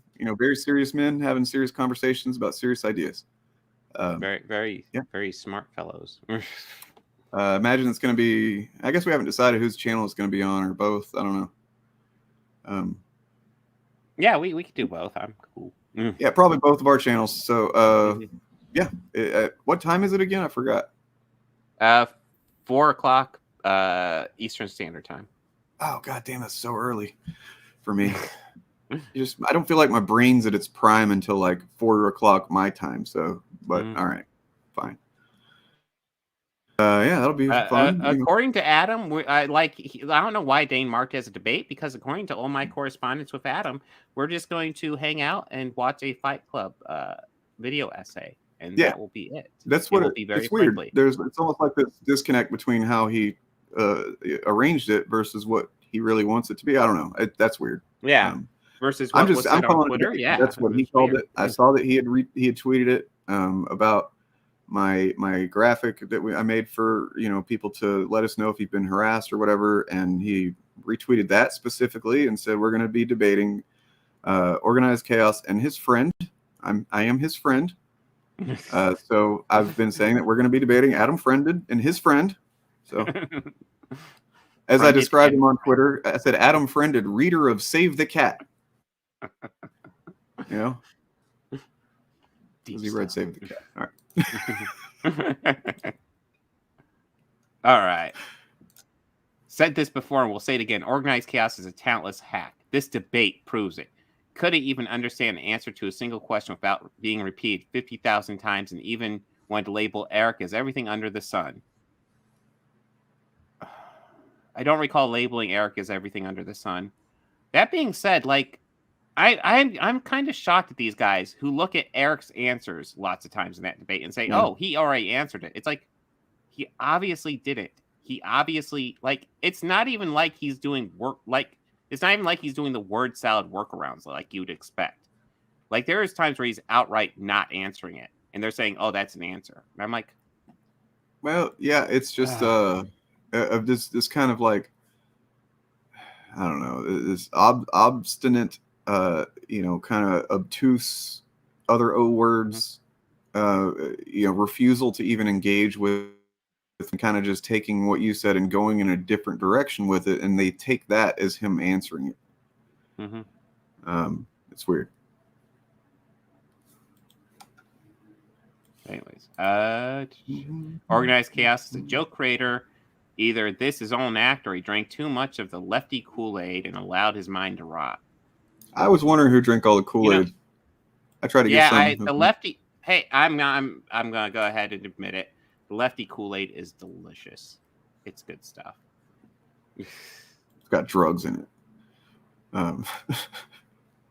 It's goddamn DJ. It's almost like they didn't pay attention to anything Eric did and just hyper focused on Eric's target. Yep. Oh well, these guys had a fun conversation.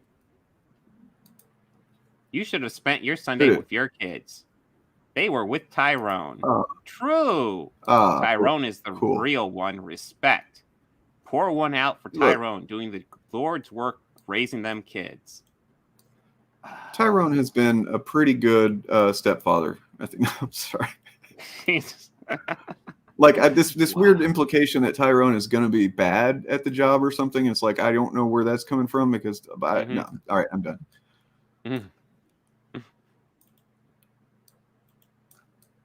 No, but I mean, it almost does really show you like all these guys are just doing this conversation because they were watching Eric's stream. They were watching his post-stream rant, and we're just like, oh yeah, we should come just repeat that. And then when Eric says, he can't control his audience, be like, yeah, he can't control us. We just repeat everything he says. Are you saying that like that was maybe the intention behind that rant to gas up his audience to come fuck with you? Is that maybe part of the? No, Eric said he can't control his audience. Right, that's true. Didn't you hear that? Yeah, what is that? He can't control his audience, and yet here is all these people literally repeating the things he said. It almost suggests that no, he may not give them explicit commands or directions, but they implicitly that way anyway. It's weird. It is very weird. First Rags, then EFAP, now Eric July. Dude, you have to stop going into these internet blood sport matches so ill-equipped. That was embarrassing. As a black person, Eric is 100% right. Don't go around saying that kind of stuff to random people. What? It's not random people. Yeah, Eric is not a random person, dude. And I also want to point out, Rags, EFAP, Eric July. Eric July, of this list, Eric July is the only one that has actually talked to me. Just going to point that out. True. Well, it's to the point like on the internet YouTube culture, they like see debate. I mean, like video responses is just as valid to them. I don't know.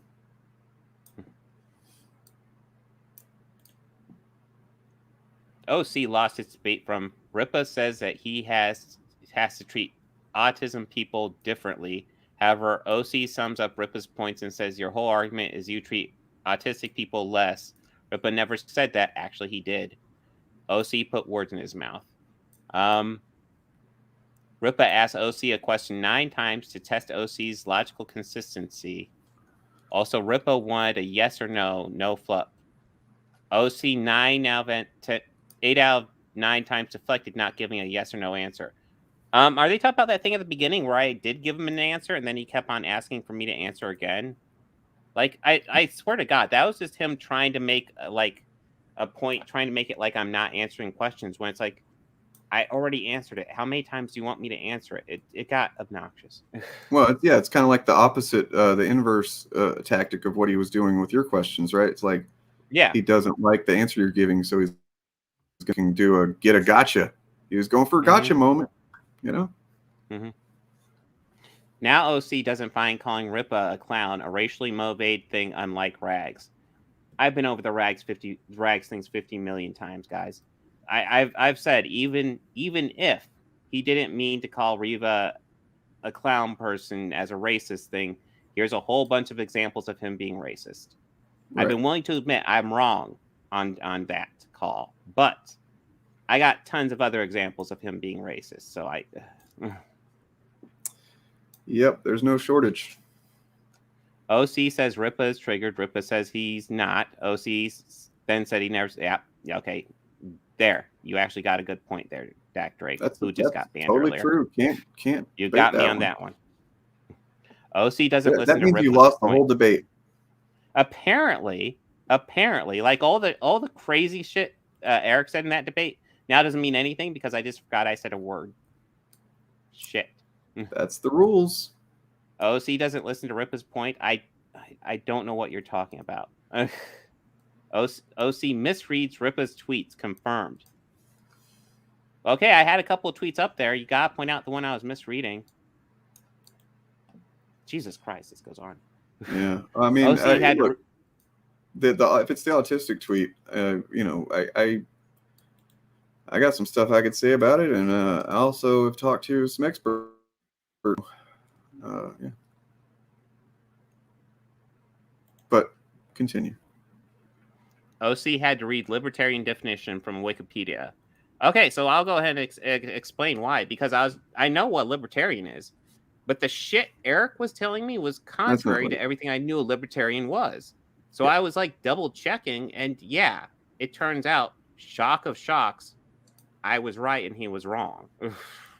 Yeah, the shit that he was saying is like kind of incoherent, and it's even if you're talking about the traditional or the more current contemporary version that has taken over of libertarianism, it doesn't apply. Like it's incoherent to say, I believe government shouldn't have a bunch of power and that public schools shouldn't exist, and then in the same debate say, but government should be given broad, censorship power to tell schools that teachers can't talk about their spouse or whatever. Yeah.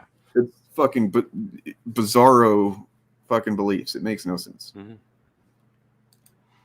Let's see. OC put words in Ripa's mouth that Miles Morales less than Barry Allen. This is the second time. What? So wait, is this person arguing that Eric July thinks that Miles Morales and Barry Allen are equal? Because that's definitely not what he argues. Yeah, it's always weird whenever somebody takes things in such a OC keeps saying that Ripa's problem with Miles Morales is that he's black. That's not what he said. He's tokenized. And I asked him what tokenized meant. He said black. Seems fairly clear cut to me. Yeah. I mean, OC says. Well, then it got into. What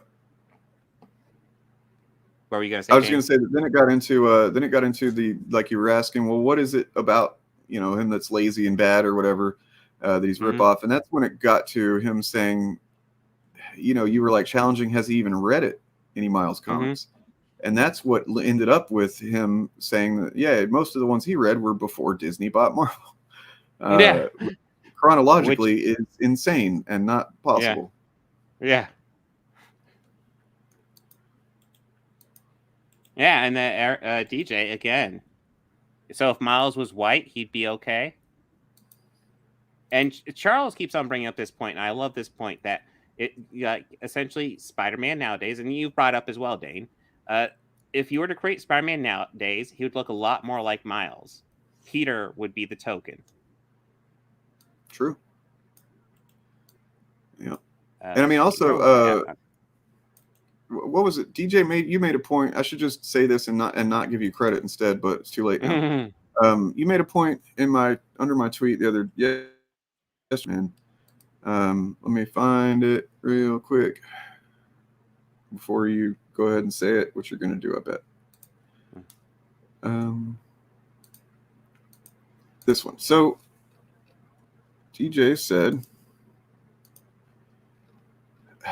well, I thought I had it here. Maybe not.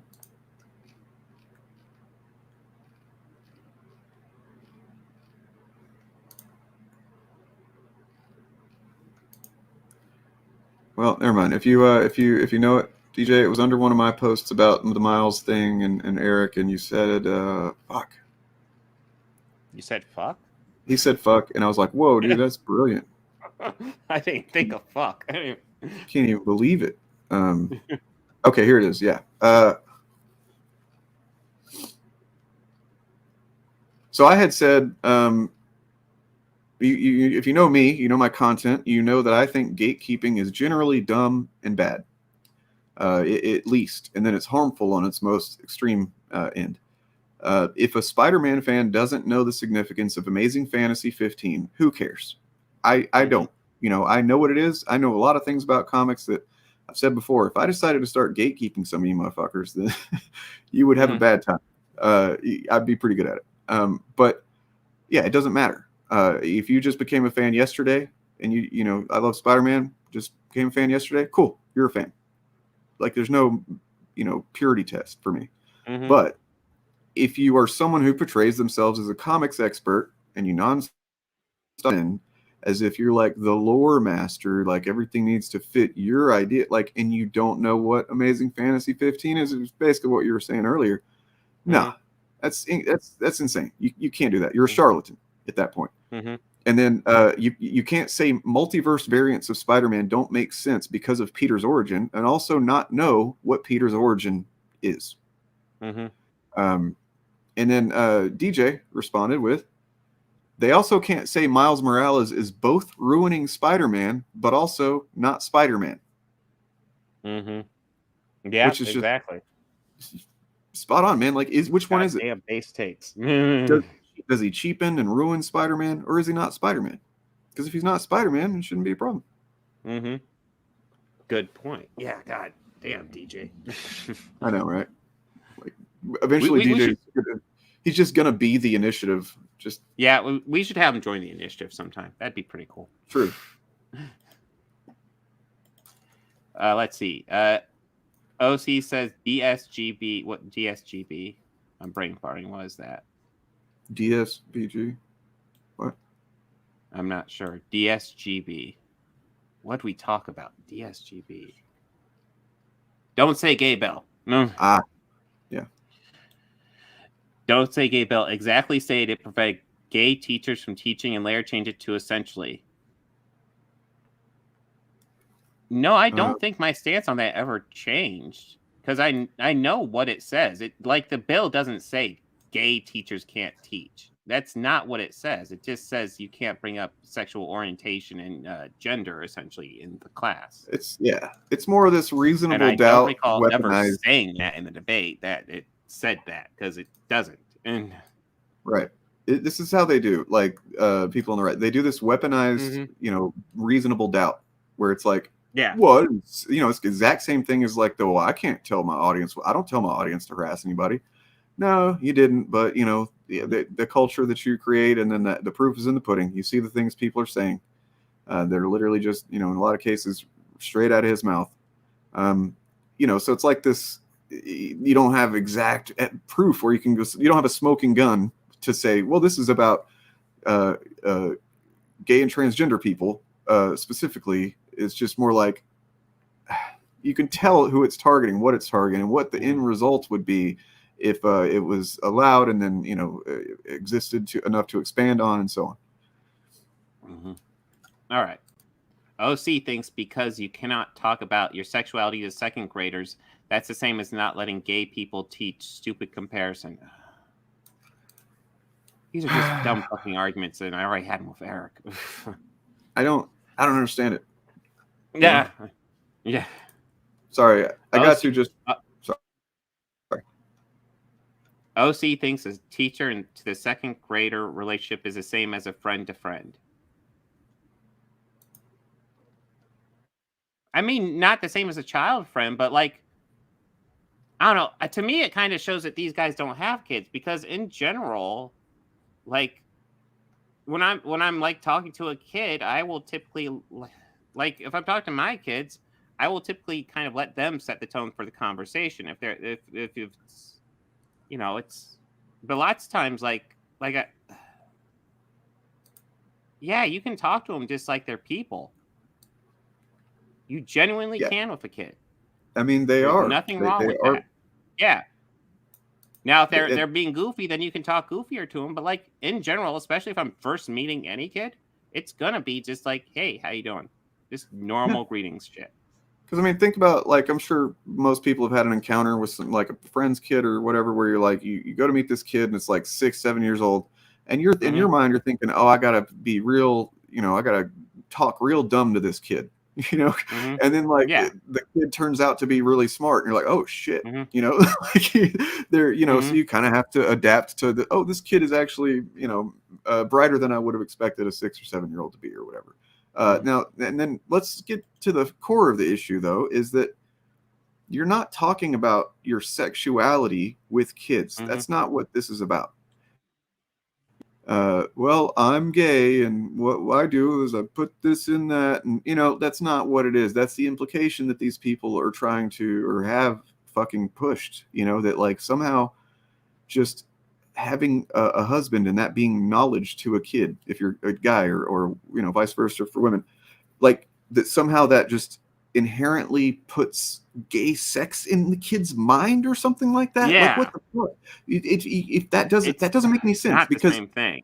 if a kid can know that a man and a woman are married, then there's no difference, unless you think that, you know, it doesn't make any sense. It doesn't fucking track, man. And this, like we said before, this comes from this fucking ignorant notion that you know, homosexuality has something it's like specifically about sex, like having sex, you know, it's sexual intercourse, when that's not what it is.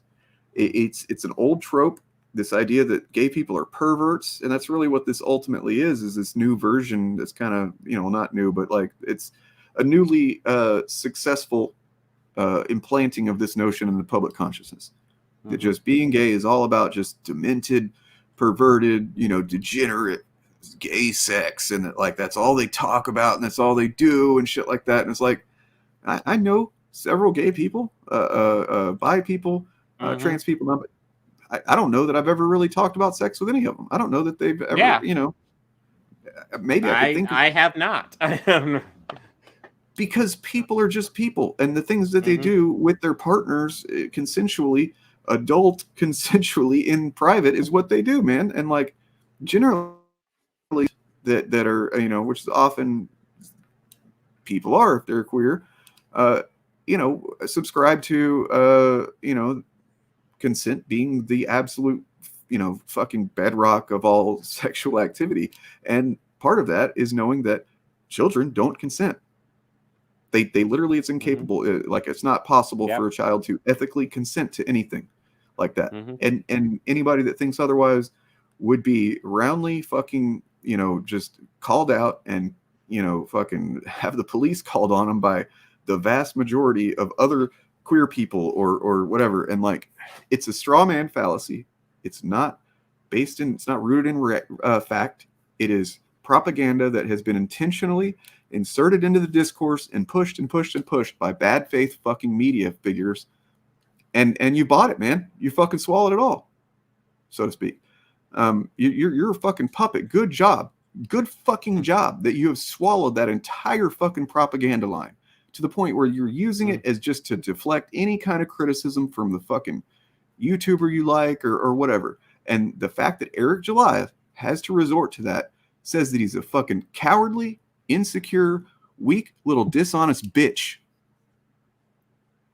He's a bitch. And you're a bitch if you fucking think that that's a valid way to, you know, deflect criticism. And you're a puppet. Fuck off. All right, done. Yeah, you're not getting any argument from me. And the last thing is this: OC thinks it just exists. Thinks if it just exists, it's facts, then it's okay to teach second graders. There's a lot more nuance to that, but lots of times, yeah. I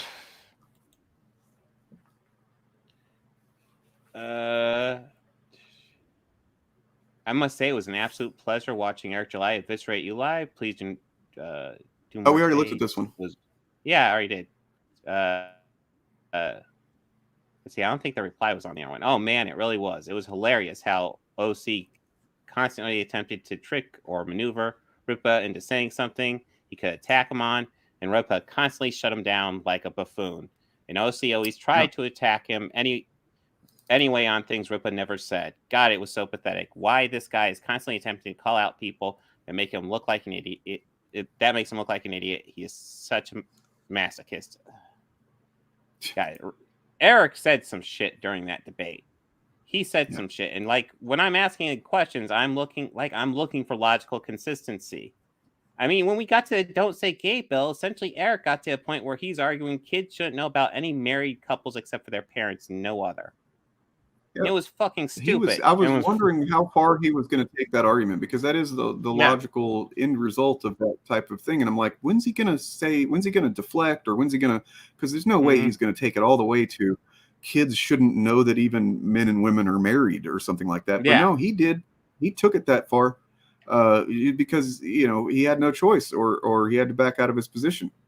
And that's, well, if you think that's a logical fucking thing to believe, then I don't know, man, you're fucking lost.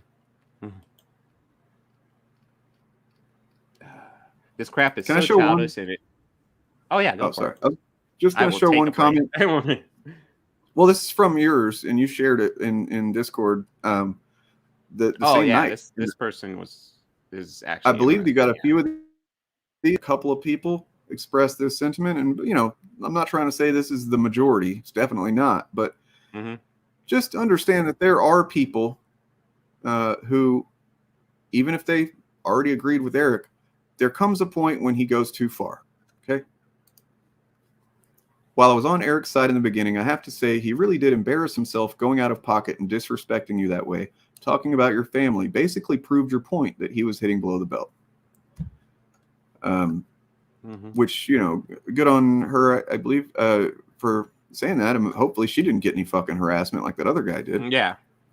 But yeah, that, like, obviously, like, it sounds like she was watching on Eric's side, and then she saw him doing all the stuff, like talking about like Tyrone with my ex-wife and shit, and how I'm not seeing my kids, and that was a thing that she did not like, and she recognized what it was. It was exactly what I was saying Eric was doing to the one person, where he needlessly and uselessly pointed out his autism for no goddamn reason, just sending people off to bully.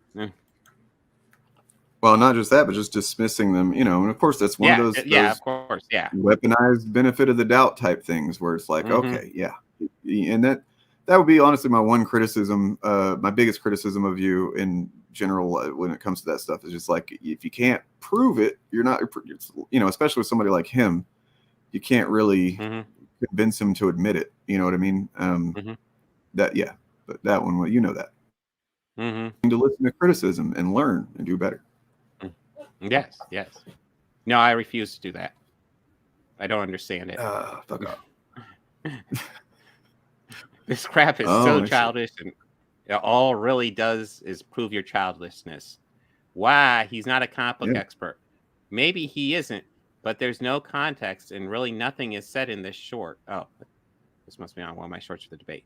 This is the most odd little section of the discussion that nobody has seen and has no context for, like, we don't know what you're talking about, but you're making a bunch of blanket statements about a man who has a genuine business. I've noticed lots of his people will bring up the fact that he has a business as if that means anything.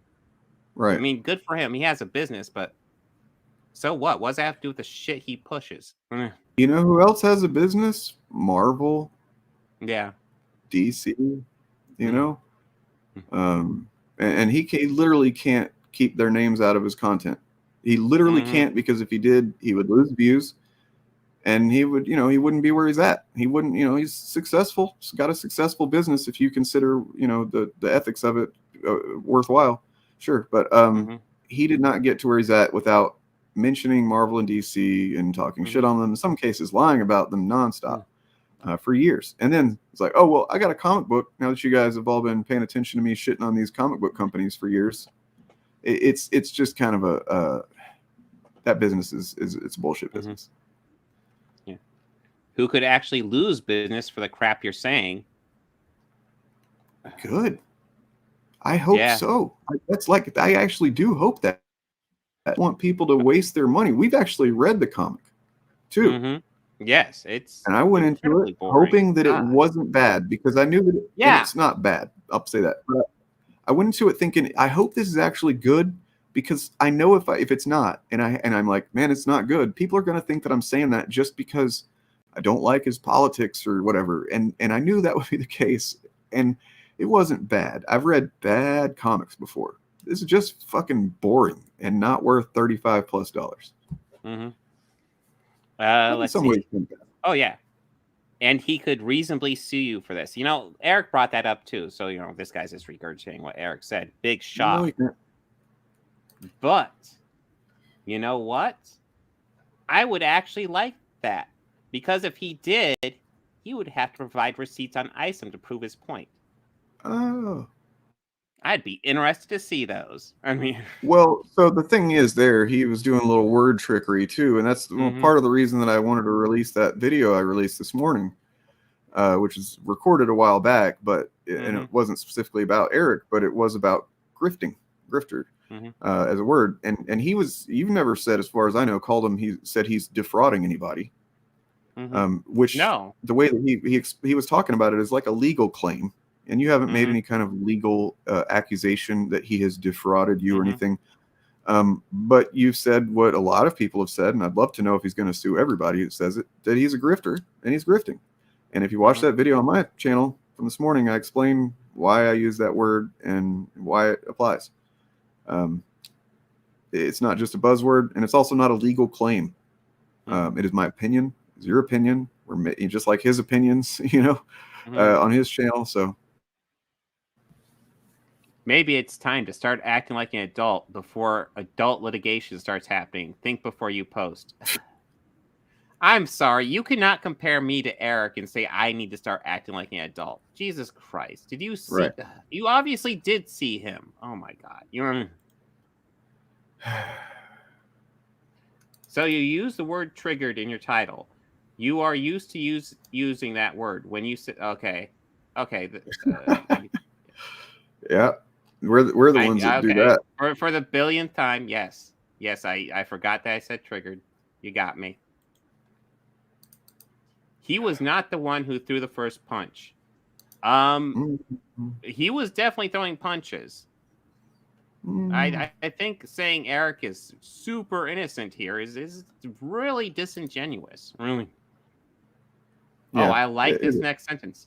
This groomer was launching insults before Eric ever responded. Yeah, I called him a piece of shit for replying to somebody who had genuine art questions. Just saying, "Oh, you're autistic. Carry on." That was I don't think that's it's not move on his spot. That's not the sole reason that you called him that, right? Like, it's not like that was the first time you'd encountered him saying something. Yeah, no, I've seen him say all types of fucked up shit. Of course, now, I'm fairly comfortable now. This is just his business model. He's just gonna say crazy shit, and then when he gets pushback, like, "Oh God, they're bullying me. Send me money because I'm getting bullied." That's his business model. Victim complex shit, man. Yeah. Keep in mind, it's not an insult that this guy couldn't keep himself in his kids' lives or keep his presumed girl. It was more of a statement that he was already out of touch with what kids should be taught by their parents, since he was trying to hold on to the notion of keeping his in his life already. Relevant and maybe a precursor to why this fellow supports grooming so adamantly. Yeah, this guy got a ban, by the way. Yeah, I saw this one. Oh, ban. Yeah, this is somebody that's just completely just lost in the fucking the sauce of the ether of right wing delusion of groomers and then taking what. God damn it! All right. Wow, I didn't realize how many of these were paragraphs. Just for a little bit of context here, I wanted to show why it's not just the autistic thing. It's not like Eric is not a victim here, okay? Every bit of content I've made, that Bob's made, that a lot of people, I won't say everybody because I haven't seen it all, but like a lot of people is in response to the way Eric has gone about, composing himself. Let's say that. Dishonest, some shit is. For example, when they continue to do this goofy stuff because they're out of ideas and they're hiring people that probably shouldn't be in these positions. So he says they're hiring people that shouldn't be in these positions at all. Let's take a look at that.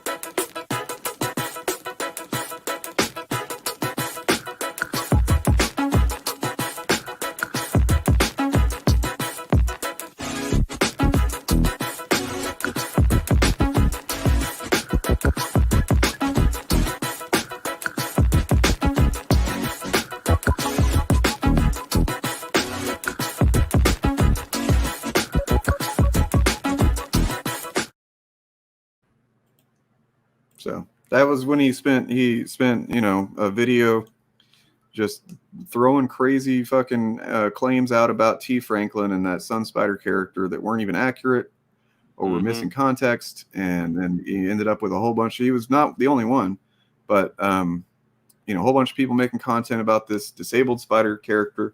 And then just to back that up real quick, T. I got Franklin this. herself said, what's really funny, this book has Spider Ham and Spider-Mobile, a pig and a car, but a disabled spider person is the fucking problem. And yeah, both of these characters, Spider Dune Buggy or whatever it is, and Spider Ham, have existed in the Spider-Verse comics since the original. They didn't make any videos about that.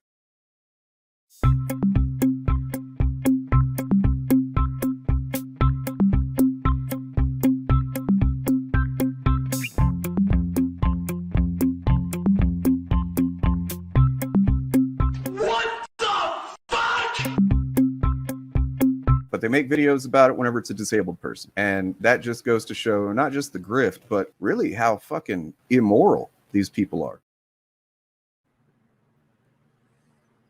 So I'm gonna jump to the end because I actually can't be on too much longer, and I should have known it would go on longer because I have a fuck ton of these. Shit. Yeah, I fucking forgot. I got to do something right now too, actually. Okay, well, I'm gonna go over just like one or two. Well, here, let me, like the one at the end was, yeah, you got cooked by Eric just like you did by your wife's boyfriend. Yeah. Just, oh, never mind. That's the video. Okay. Yeah, no, these comments are disgusting. They're awful. And like I said, I'm a lightning rod for this. So if you're gonna give it to somebody, give it to me. Like, don't be surprised if you get banned for this shit. But like, yeah, this is the very idea that like Eric July is pushing the idea that, oh, I'm just getting bullied. He's not getting bullied. He is the bully. Clearly, without any shadow of a doubt. He is pushing on me. And like I said, I'm fine with it. I'm fine with being the lightning rod. I've been the lightning rod for, I feel like, a couple months now. Fine. Fucking give it to me. I'll take it. But the fact that I'm getting all this hate just shows what they dish out to all these other people who have much smaller platforms than I do. My platform is small in comparison to Eric's significantly, but it's bigger than most people, and I am still getting buried by this shit. And they have no problem pointing it at much smaller people than me, and it is disgusting. Like, even his fans are going after some of my fans, and that is disgusting too. This is ridiculous.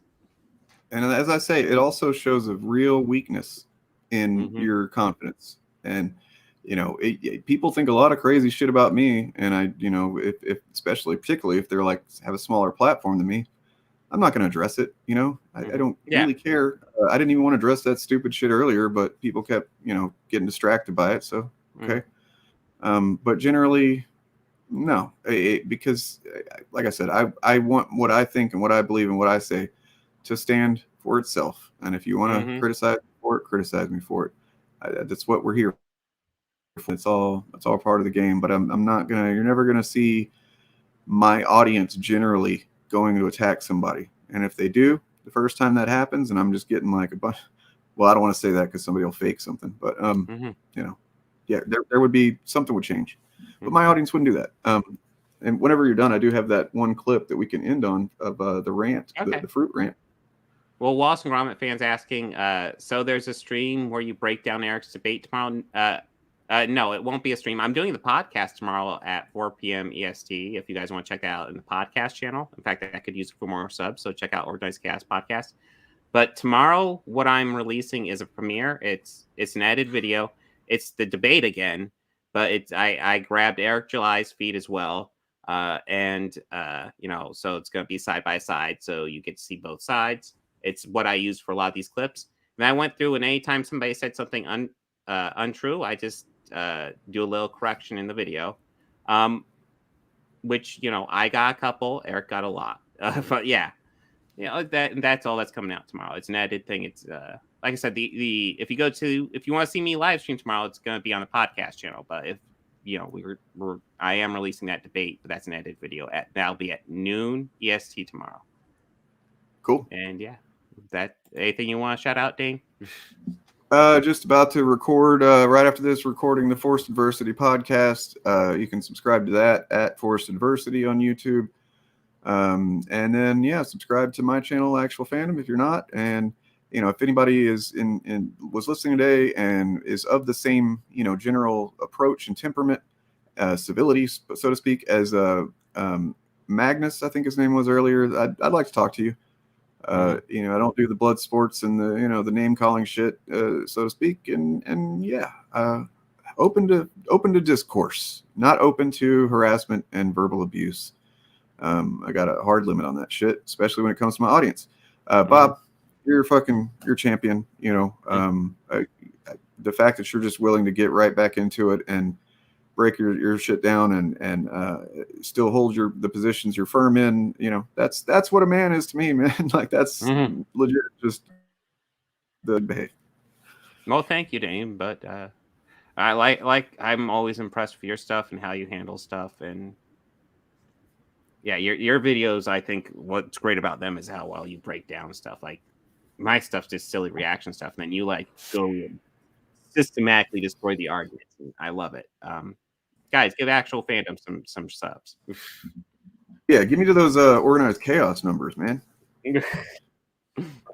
But yeah, I hope you all have a lovely week. I think we'll see you.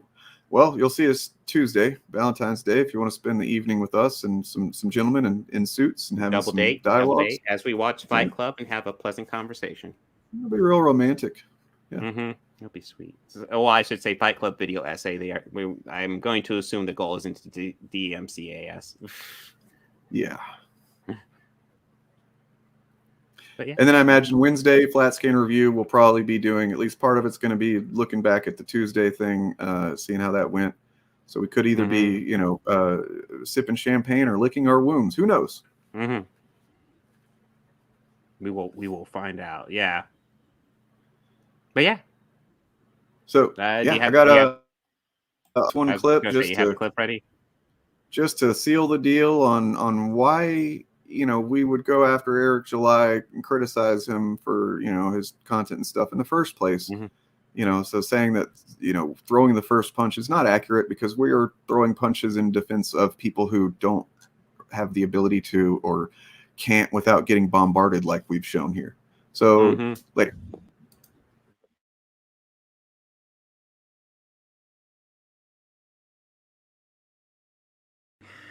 We've introduced you. Again, I don't know who your partner is. I don't know what kind of gay shit y'all got going on, but I didn't agree to speak to you and your partner. His answers. Like, first of all, what type of gay ass shit? I don't know what speed dating type of shit that he thinks this is going to turn into, but why in the fuck would I ever? And it's like that with a lot of these cats, bro. These fucking fruits, man, will sit here and they rely on these be a decent. Well, let me say this. We offered him, or they, them, whatever he goes by, maybe. We offered this fucking fruit. And them definitely if I've done a video about them in the past. But these fucking fruits, they don't abide by that at all. Fucking fruit. Let me see if I can find even that other guy. We got Kyle Denson with a 5 said his partner. I think we may be dealing with the rainbow, if you know what I mean. But he definitely is so. Like, fuck you. And then, like, that last guy, the guy in the email who was clearly backed out of the debate, talking about his partner. Like, why y'all need all this backup for, man?